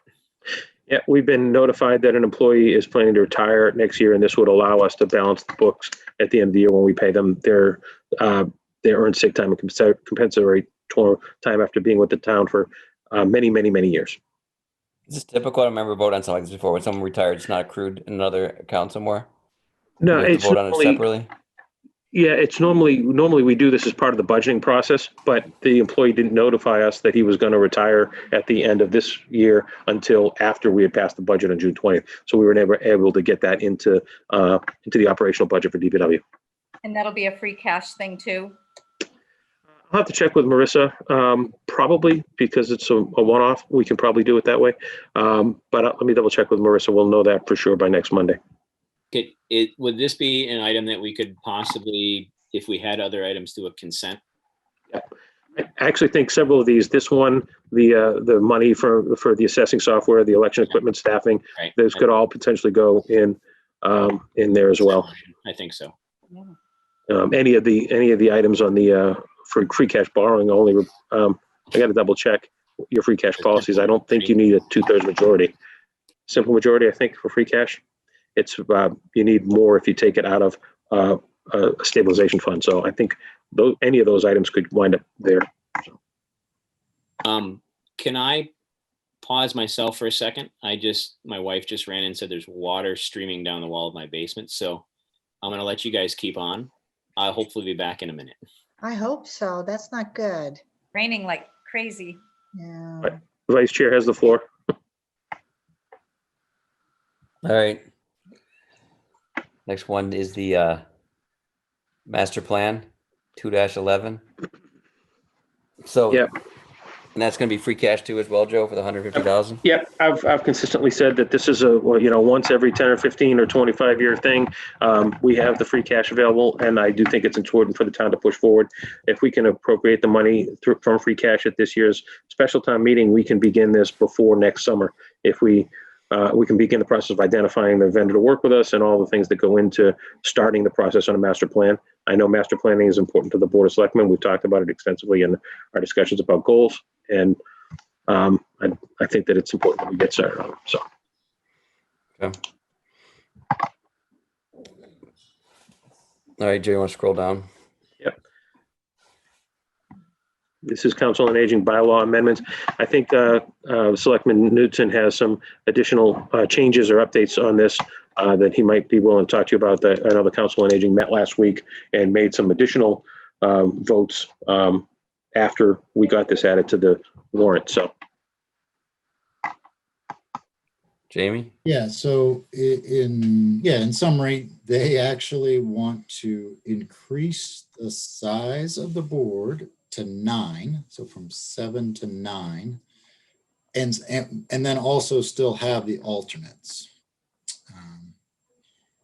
So I guess the only real edit there is the word 7 in A that would happen, and then also the quorum would have to change to 5 of 9.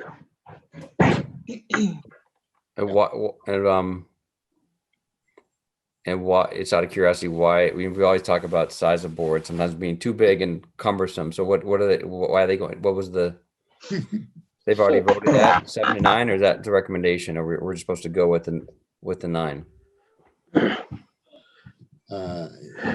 Yeah, I mean, I don't think we have to go with their request, their recommendation, the way that it developed, I guess. Actually, so one thing I'll say very quickly is just, so it seems like the Council on Aging meetings and the Hamilton Development Corporation meetings are typically on the same day, and Council on Aging starts at 8:30, and then I have to jump to the Hamilton Development Corporation at 9. So I don't get to hear the whole meeting. So they were kind of actually in the middle of this discussion. I did get an email. So Joe, if you can give us some more context. So, I mean, the language here is the language we have to consider, or are we talking about the actual language here? No, this is just, this is recommended, and you can change this. I'll actually be honest with you, one of the things that concerns me is that the D says if a resignation or incapacity of any officer or member occurs, the council shall recommend to the selectmen a successor whom a majority of the board of selectmen shall appoint to serve out the term. I don't think that you want to include that language because it's up to the board of selectmen who gets appointed. I don't think that you want to have the Council on Aging bylaw dictating that you have to accept their recommendation. You already have an appointments policy that lays out the policy for how people are nominated to a committee and then it gets filled. You ask for the recommendation of the the board committee getting the appointment, but you're not, I don't think you want to leave that language there. I know this came up at the meeting. I think my understanding of it is that to change it to 9 and still have the 2 alternates. My understanding of this is that it started out because they were having trouble filling the current 7-member boards. And with having people miss meetings and not having a full board, they were having trouble making quorum. So if they only had 6 people and then more, 2 people couldn't make a meeting, they weren't feeling like they were able to have a meeting, and it was causing a lot of concern. They wanted to be able to have alternates so that they could make the quorum easier. I don't think increasing the board to 9 is going to make it easy for them. Right. I think that you might want to. It increases the quorum. You increase the member, you increase the quorum from 5 to 4. I think, but the concern of the board, my understanding, the concern of the Council on Aging members who discussed this at last week's meeting was, and again, I wasn't there, but what I was told afterwards was there was concern among the Council on Aging members that the alternates might not show up if they couldn't vote, if they weren't voting members. So my point would be that you can appoint alternates, and they don't have to come unless you've got a concern that you're not going to make quorum. And then they come in and on the meetings that they're there, they're voting members for that meeting. They're there because you need to make the quorum. So you're appointed as alternate members. You can participate in every meeting or not, but you would definitely be a voting member on days when you need to make quorum. But the problem with that is that if you have an issue that has been developing over the last 2 meetings and an alternate has not been there, Right, and that's just a problem. comes Yep. in. Right. That's- Rosie, I agree. That's what I was going to recommend. I mean, we could just use the language from the planning. I mean, the planning board is alternates who are allowed to vote. So we just use the same language from the planning board. They're allowed to vote if they can confirm they have been, attended every meeting discussing that topic, which is pretty easy to do. Exactly. Yeah, and I think with like the CPC, if you've missed a meeting, and I think it goes with the planning board as well, with an alternate, if you can testify you've read the minutes or watched the meeting, etc., then you can participate as a voting member. But if you say, listen, I didn't see the last meeting, but I'm here tonight, they say, well, that's nice, but you can't vote. Great. So I think there's language that exists that can benefit that. So I'm okay with that up a little bit. Yeah, tighten up. But I think I'm not a big fan of going from 7 to 9. I think that's I think 9 is too many. I think we've talked about that before. My opinion is 9 is too many people. So I think 7 plus the alternates gives them the 9 that they're looking for. It gives them 9. All they need is 4 out of 9 people to show up. I think that's a pretty good compromise. Okay. I will take that back to them and we'll try to amend this. What do you think about item D in the Article 5 membership recitation there? Yeah, no, I think you're right, Joe. I think that should be commensurate with our appointment policy. Just reference our policy. The board should make a recommendation per the Board of Selectmen policy and what state our policy reference. Okay, that's good. All right, we'll do Sean, that. you're back. I don't hear any sump pumps running, so that's good. Not yet. So would there be a problem having 4 members if it's 2 to 2? It'd have to wait to another meeting. I mean, but that's one of the things that happens sometimes. It's not. Okay. That's fine. All right, 3-2. Okay, the language for this has got to be finalized. I'm actually having a meeting tomorrow morning with Marissa, John Spidell, our assessor, and Tom McEnany to firm up this language. There's been some disagreement going back to last year before. Remember we originally had this on the annual town meeting warrant. We paused it because the language hadn't been cleaned up or agreed to yet by all the parties concerned. And we were trying to reduce the size of the warrant for the annual based on the COVID. So this is going to be fixed tomorrow, and I'll be able to give it to you, or I'll recommend that we strike it again, because I don't want us to keep going back and forth on it if they can't come to some agreement. There is a technical problem that Tom McEnany at Town Council's recommended we try to address. There are some other language issues that the assessor has identified as, not being stringent enough as far as the way this act operates currently. And so we'll talk it out tomorrow. We'll have a clean version of the language for before next Monday. Okay. 3-3, the pilot for the solar array. We talked about this fairly briefly or not briefly at our meeting when we reopened the warrant. Yeah, unfortunately, I think on Monday I'm probably going to have to ask you to vote to take this off the warrant. The condition of the roof top is such that it's being recommended to us by a roofing contractor that we improve the roof before we put a solar array on top of it. Structurally, the roof is sound, and the roof, to act just as a roof, is fine, and probably, in Tim Olson's estimation, probably doesn't need to be replaced for 10 years. But before you go and put something that's going to be there for 20 or 25 years on top of it, they're saying that the condition of the roof should probably be improved. We're concerned that this is going to be a six-figure capital expense, and given that, I want us to go through, vet it fully before we recommend doing the capital expense. And we can always do this.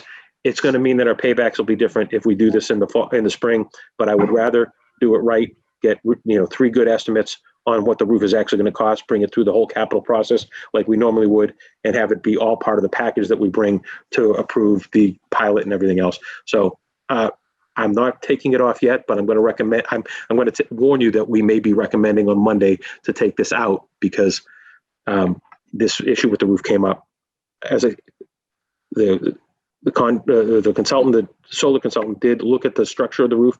The roof is strong enough to handle the weight. That's not the concern. And the roof itself, to serve as the roof of the public safety building, is fine probably for the next 10 years. The question is, do you take the chance and put something on top of that roof without bringing it up to, brand new before you do that? So I don't have the estimate yet. Tim is concerned that it's going to be over $100,000.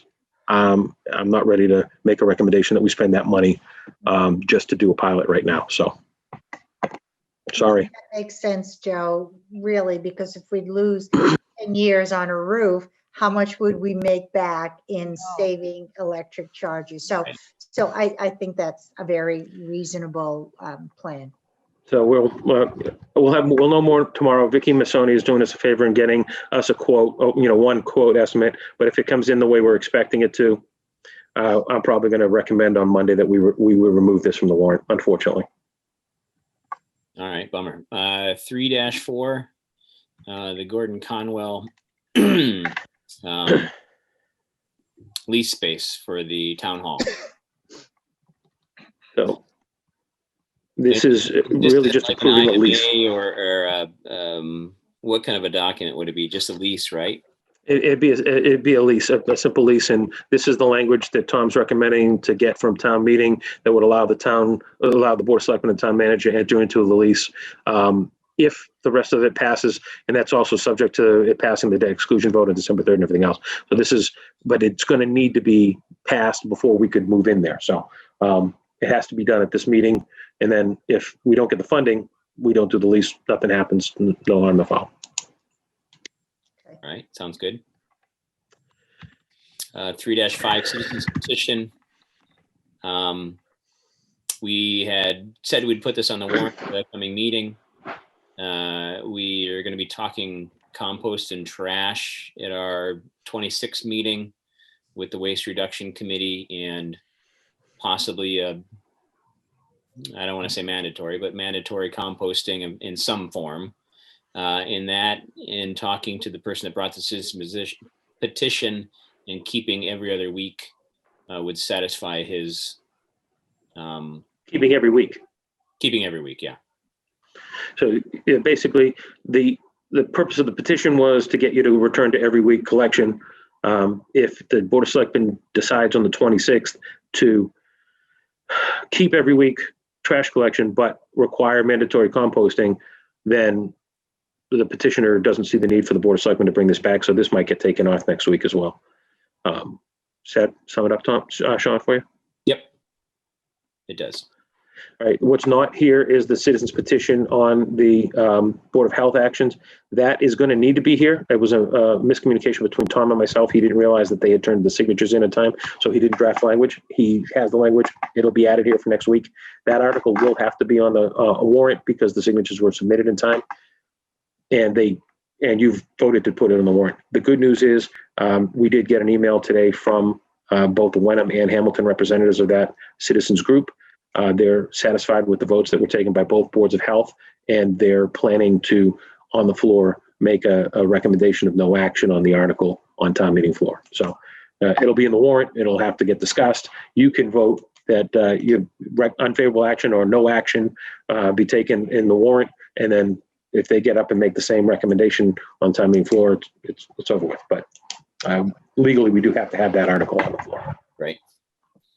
Right. Any questions on any of this other than hopefully getting the appendixes done for our 19th meeting and having all the numbers filled in? Hopefully that will all happen. That's not hopeful. I promise. All right.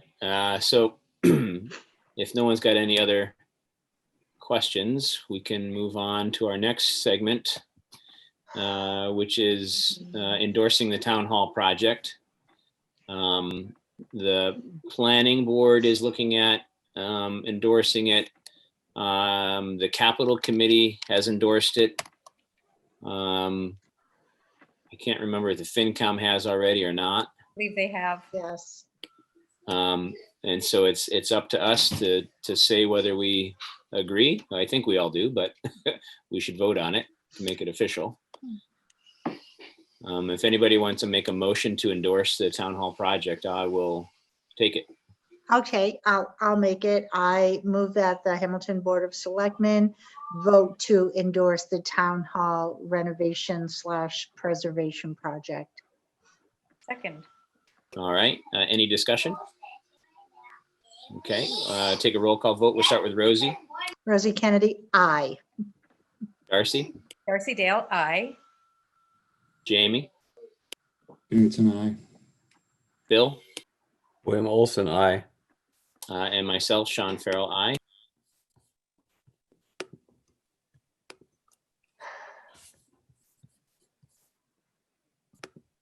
Up next, we have finalizing the town manager board of selectmen goals.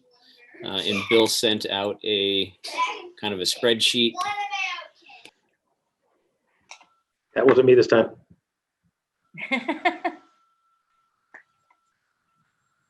That was me.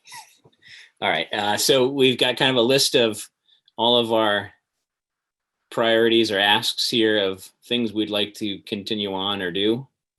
And so if you want, let's have kind of a general discussion about maybe the ones that we feel are most important. And then let's have a maybe again by the 19th, like we're doing with our draft changes on the Human Rights Commission, we do a prioritizing of these. And if you think some of them could be a board of selectmen goal instead of a town manager goal, also note that. I think there were some of them that we did kind of identify that could be a more of a kind of a board of selectmen policy or kind of a pet project for us.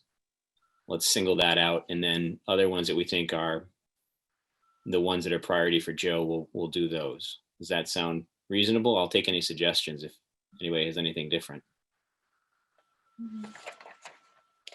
That's good. I mean, I think the format here was I just took what we had gotten previously in my notes and put them into buckets like we talked about. So I'm definitely, the buckets can move around a little bit. I don't know if people had a chance to look at them. I think Joe made a comment on a couple. We moved them around, but or if anybody thought something got left out, we should add it back in. Well, I did notice on oversight policy for the schools, which is a good place for oversight, if we can manage it. But also, anytime the town spends money, we should be able to have some oversight on how it happens. And the reason I'm saying this is because the debacle we had with the Affordable Housing Trust not following through.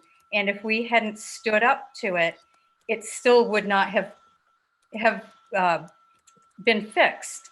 So maybe there's a way that we could somehow find a way to get some oversight capacity for these nonprofits and other organizations that are taking taxpayers' money. I just feel very strongly that there's just too much that could go wrong. We need to make sure our money is being used very, very carefully, and that it's not being used to advantage individuals or organizations. So what do you guys think? I think that's good. I think that's in like kind of the first couple on the list. I think there was citizens petition policy and financial policies. I think those three things, oversight, financial policies, and the citizen petition kind of timeline and stuff like that, could all be our goals as a board.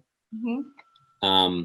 And Darcy, if you want to spearhead the oversight policy and do a little research on that, and you could work with council or whoever you need to on it and draft something, that would be great. Because I think it would be good to have some kind of a general check-in with different boards and committees on what's going on with projects. Yeah, because it's really, hundreds of thousands of dollars are going through our fingers, without any oversight. And that's not a good practice. No. So that oversight policy is not necessarily pertaining just to the schools. It's just a general oversight policy. Yeah, everywhere it's needed, there should be oversight.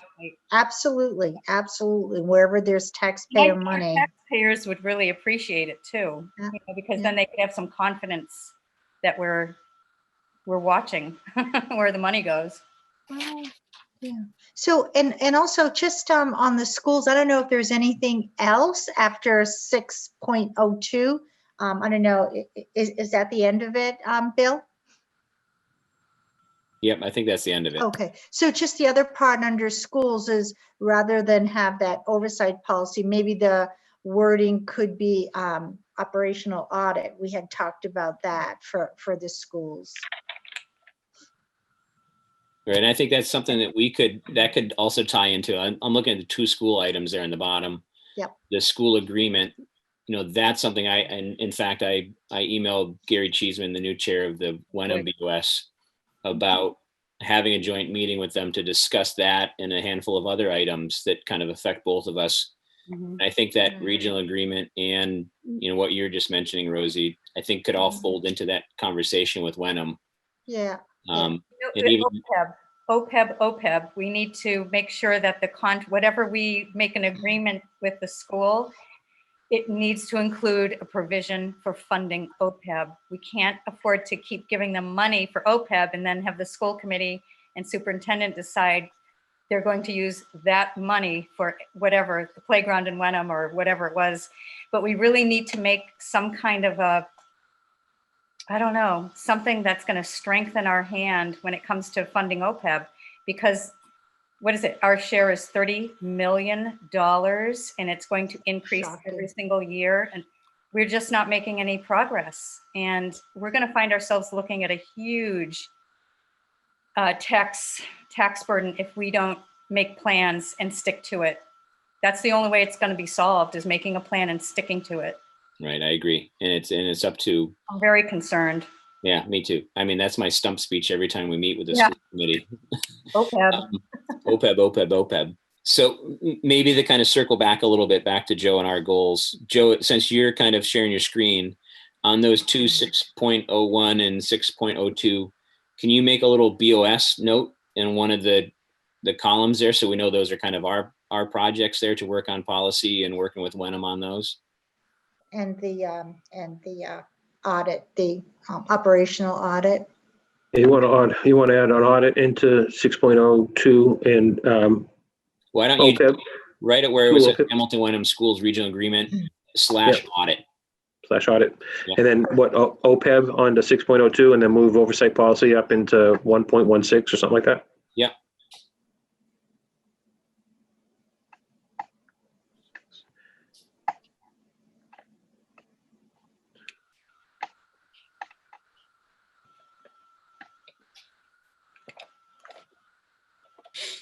And then I'm looking at the finance and revenue ones. I think those are all Joe goals that are kind of ongoing and part of his job description.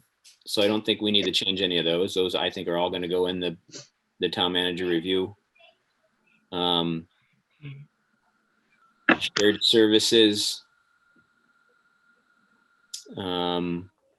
regional IT. You had started some talks with that, Joe. So I mean that would be a continuing goal for you. Yeah. We're part of a regional IT feasibility study right now with several towns: Wenham, Danvers, Topsfield, Middleton, Manchester, Essex are all part of that group. Great. And I think the feasibility study of the combining the towns, additional services, I think that could be kind of us and Joe. I think that could be part of our joint meeting if it comes to fruition with Wenham, opening that dialogue again. We have the Collins report years ago for some combined services that we've looked into, but there's always additional, as we know. And it might just be, maybe it's not combining Hamilton and Wenham. Maybe it's like some of the initiative Joe's taken with our regional HR and different things like that aren't with Wenham, but they're with other communities. Master plan.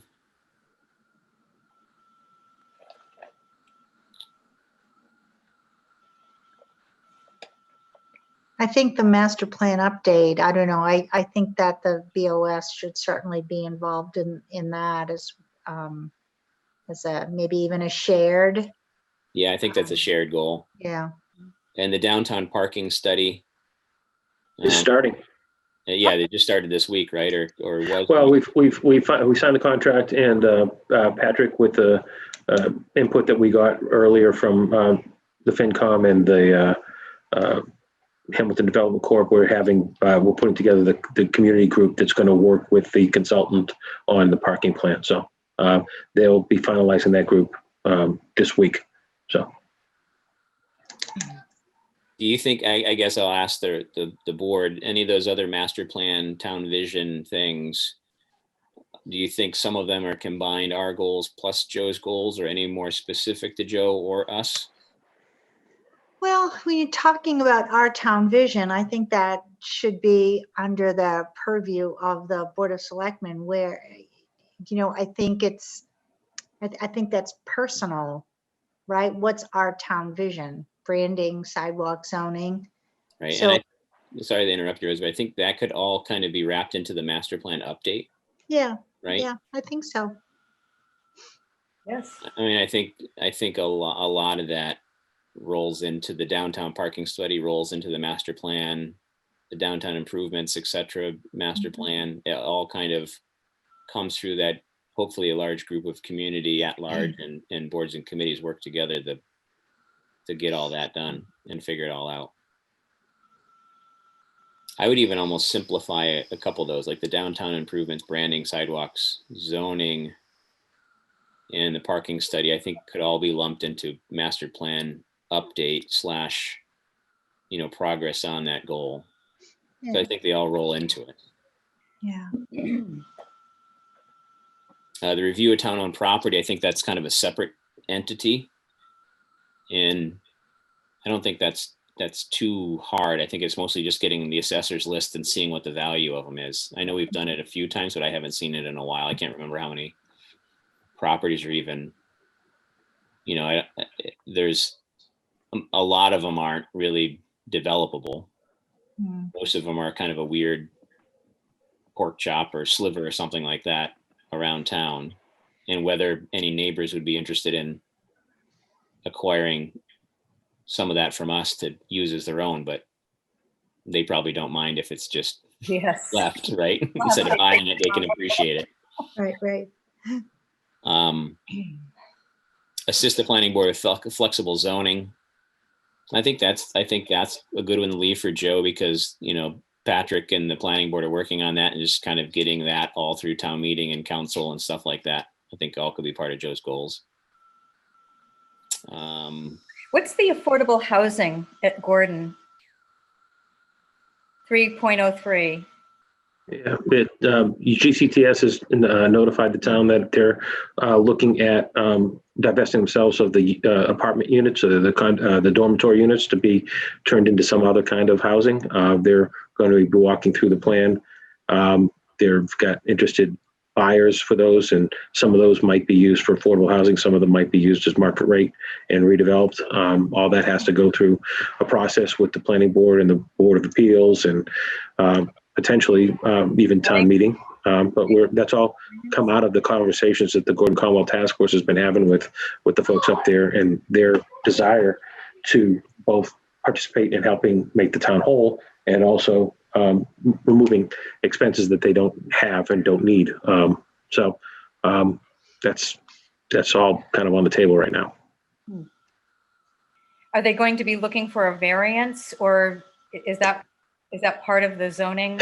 So under the current zoning, there's a couple of things they could do. There are a couple of things that they could go to the ZBA and ask for variances, or they could try to work within the Great Estates bylaw, or they could ask the town to consider additional language in the zoning code to make something happen. So, or if the town doesn't participate in the conversation in any kind of proactive way, they could sell the land off to a developer who might pursue a 40B, and we're hoping to avoid that. We're hoping, and I think they are too. Quite frankly, I don't think they want to go on a road and be unneighborly. I think that they envision keeping a portion of the property at the top of the hill, in particular, where their worship house is, where their main classrooms are, where their library is, and they want to still maintain a presence in our community long term. But they don't have as many students living on campus anymore. They're pivoting towards a more internet-based learning environment where most of their classes will be done online, and they're not anticipating needing those units in the future. They're there, they're built, they can be renovated into something that would be suitable for people, and they're seeing that as something that could potentially help us with our affordable housing issue. That was actually a specific request from the task force. Could you turn some of those into affordable housing? And they're saying, well, yeah, we could do that. And then they've found out and pursuing that line of thought with developers. There's some developers that are saying, well, not only could you do some affordable housing, but some of these other units over here you could turn into not affordable housing but market rate housing. What I guess has been happening at some college campuses around the country that have a lot of housing is that particularly old professors or even old students who have worked in the field and then retired, they like to return to their school community near the end of their careers, and they would like to live near campus to be able to participate in a way, but not necessarily the students. So, everybody, it wouldn't just be restricted to. Right? No, it wouldn't be. It wouldn't be restricted. It wouldn't be restricted at all. So. Obviously, any affordable units that are created would be income restricted, but other market rate would be open to anybody that wanted to live there. Revenue? I'm sorry? And that means we'll get some additional tax revenue? Yes, absolutely. That's kind of on our end, the whole purpose. We've already got these units already created. Let's make them tax earning as opposed to just being student dormitories that we view as just draining our resources. They can contribute instead. So without changing, density or anything anywhere in town. One little bit of advice for them to make sure that their septic system is not as noticeable as it currently is.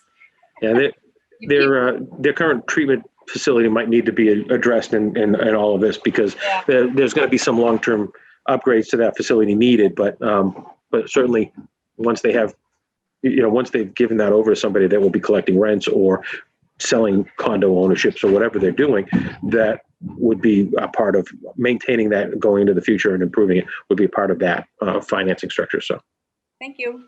Yeah. All right, so then moving kind of up to the second one there, utility services infrastructure. In my mind, the first one, the waste policies and the composting policy, that's us. The review, the Casella contract, I think that's us and Joe.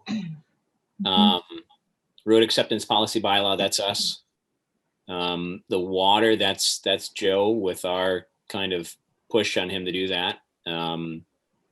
Cell tower, that's one of the goals we've had for a while, and it hasn't quite wrapped up yet, so I'd keep that one on.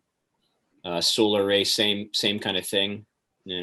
Sadly, we just heard about the public safety building, but getting the solar array online and stuff still is, still to be happening, hopefully sooner than later. And Shabak Road paving, has been approved, is just having it come to fruition. So I think all those are good, except for the policy things. I'd put those couple ones on us. As for the solar array on the PSB, my unfortunate information from a little earlier in the meeting doesn't reflect my desire to walk away from the project altogether, just to delay it until we have time to identify all the costs and do it properly at the annual. Agreed. Can you scroll up a little bit, Joe, the first one?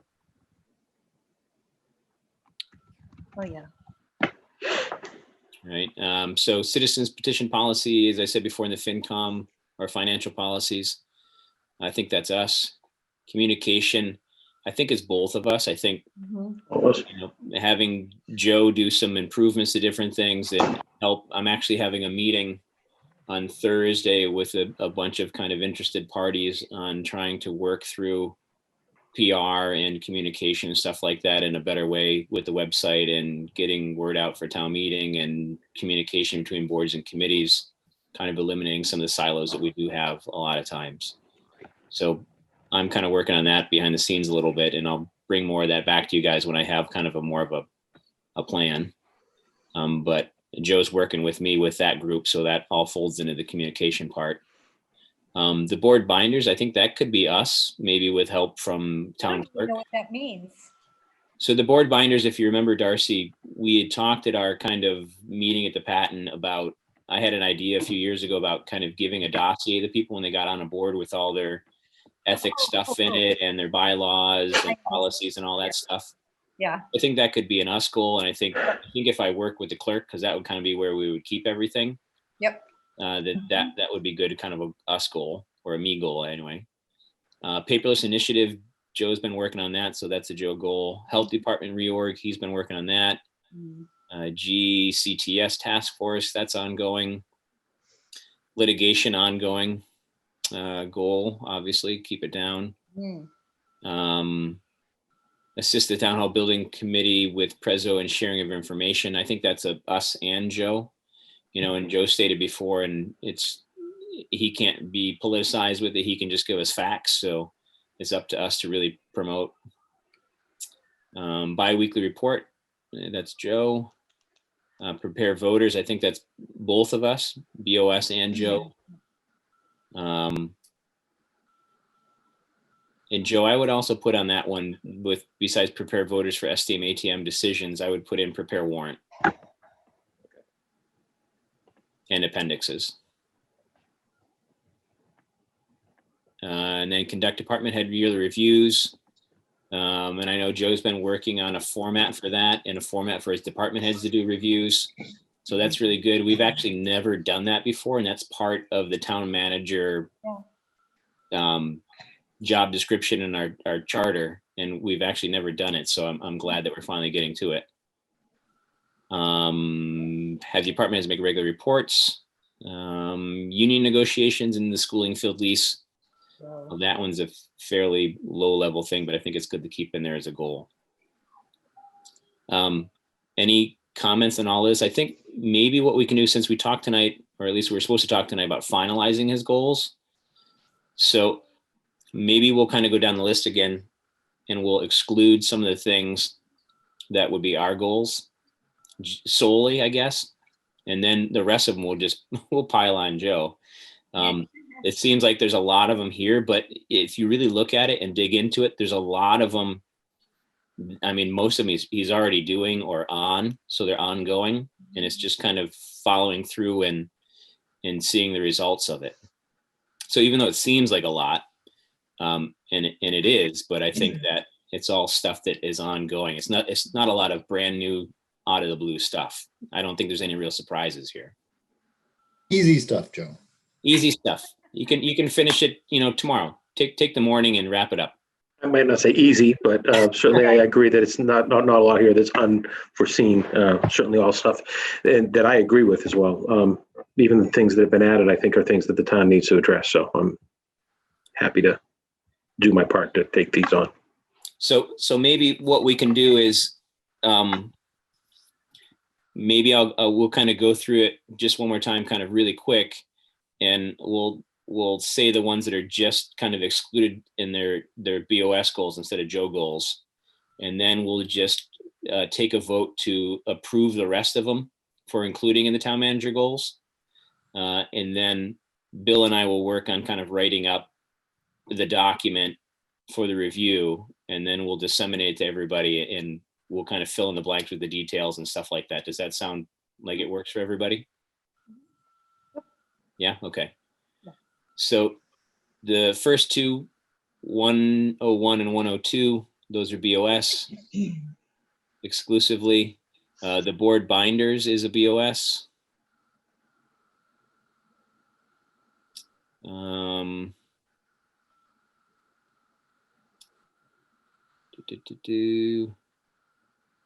And then I think down to the second one, utility services and infrastructure. Let's say BOS on that first one, even though there's the Casella contract, which we'll include Joe in, but we'll say BOS. The road acceptance policy bylaw, BOS. And then master plan stuff. Let's say BOS of the review town-owned property, and we'll task Joe to have the assessors give us that list. I don't think that's a big deal. I think that's all Joe shared stuff. Well, a master plan, I think we should be involved in that. I don't know how, but No, I'm not excluding it, Rosie. I'm just saying I'm singling out the ones that are kind of just us. So the rest of them, master plan, wholeheartedly agree. It should be Joe and us. So we're going to leave it on there as part of his goals too. Okay. Financial review stuff, well, that's all Joe and us. The schools, let's say that's us. And the oversight is us as well. Perfect. And so if everybody's okay with that, I'll entertain a motion to all the items minus the BOS ones to be in Joe's town manager goals for our upcoming review. So moved. Yep. Second. All right. And then a roll call vote. We'll start with Darcy. Darcy Dale, aye. Rosie. Rosie Kennedy, aye. Jamie. Jamie Knutson, aye. Bill. William Olson, aye. And myself, Sean Farrell, aye. All right, great. Progress. That's good. And then the last one was, I think it was a schedule for TM evaluation. So we've got a meeting on the 19th, which is FinCom, meeting on the 26th, which is our warrant review, a meeting on the, what do we say, that was the 9th was the next one? Yep. And then the next one after that is when, Joe? The 9th and the, is it the 4th? Town meeting? Yeah, I guess we got town meeting there.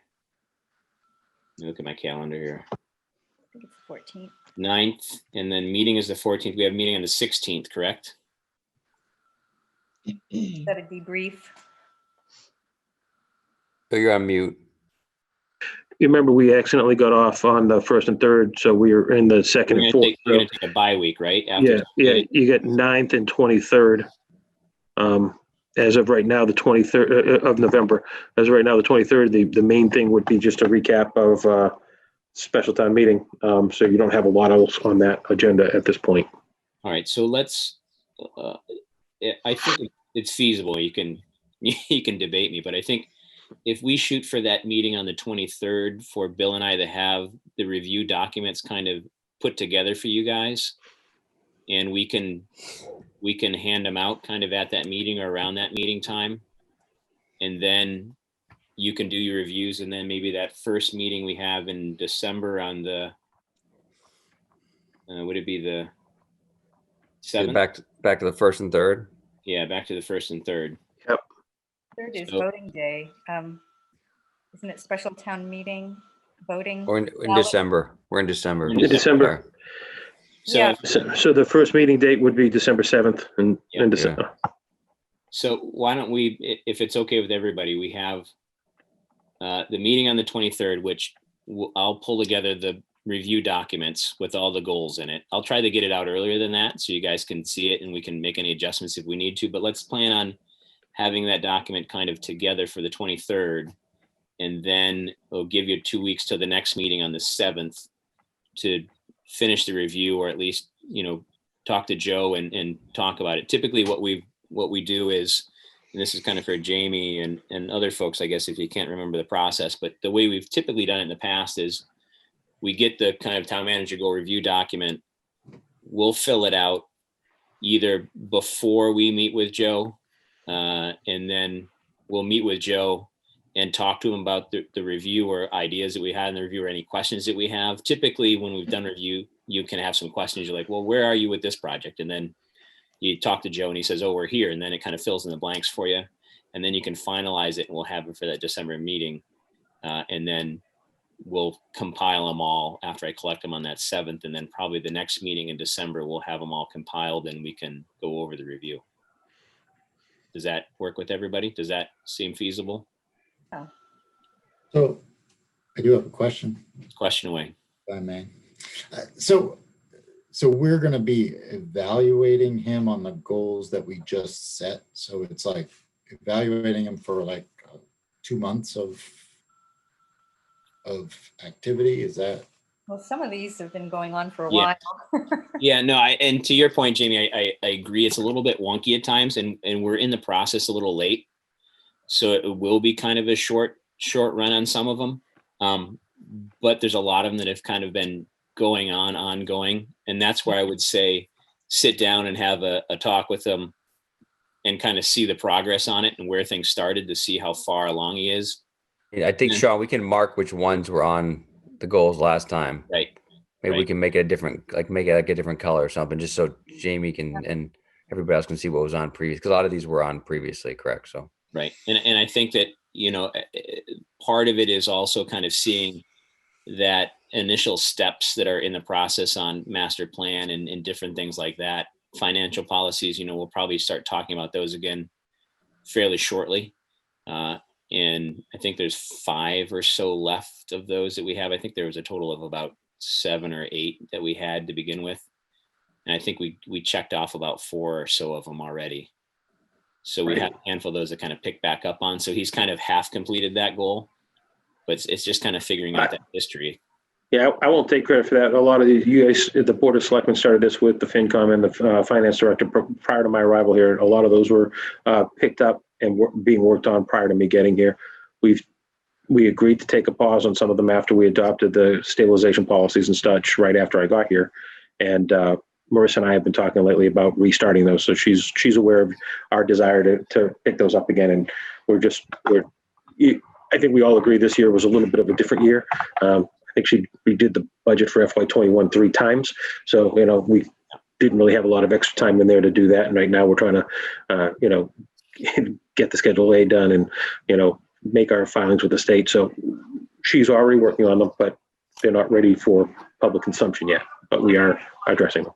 And Jamie, to your question and Bill's point about the kind of previous goals, we'll roll that into this review so that you'll see what we had assigned to him last time.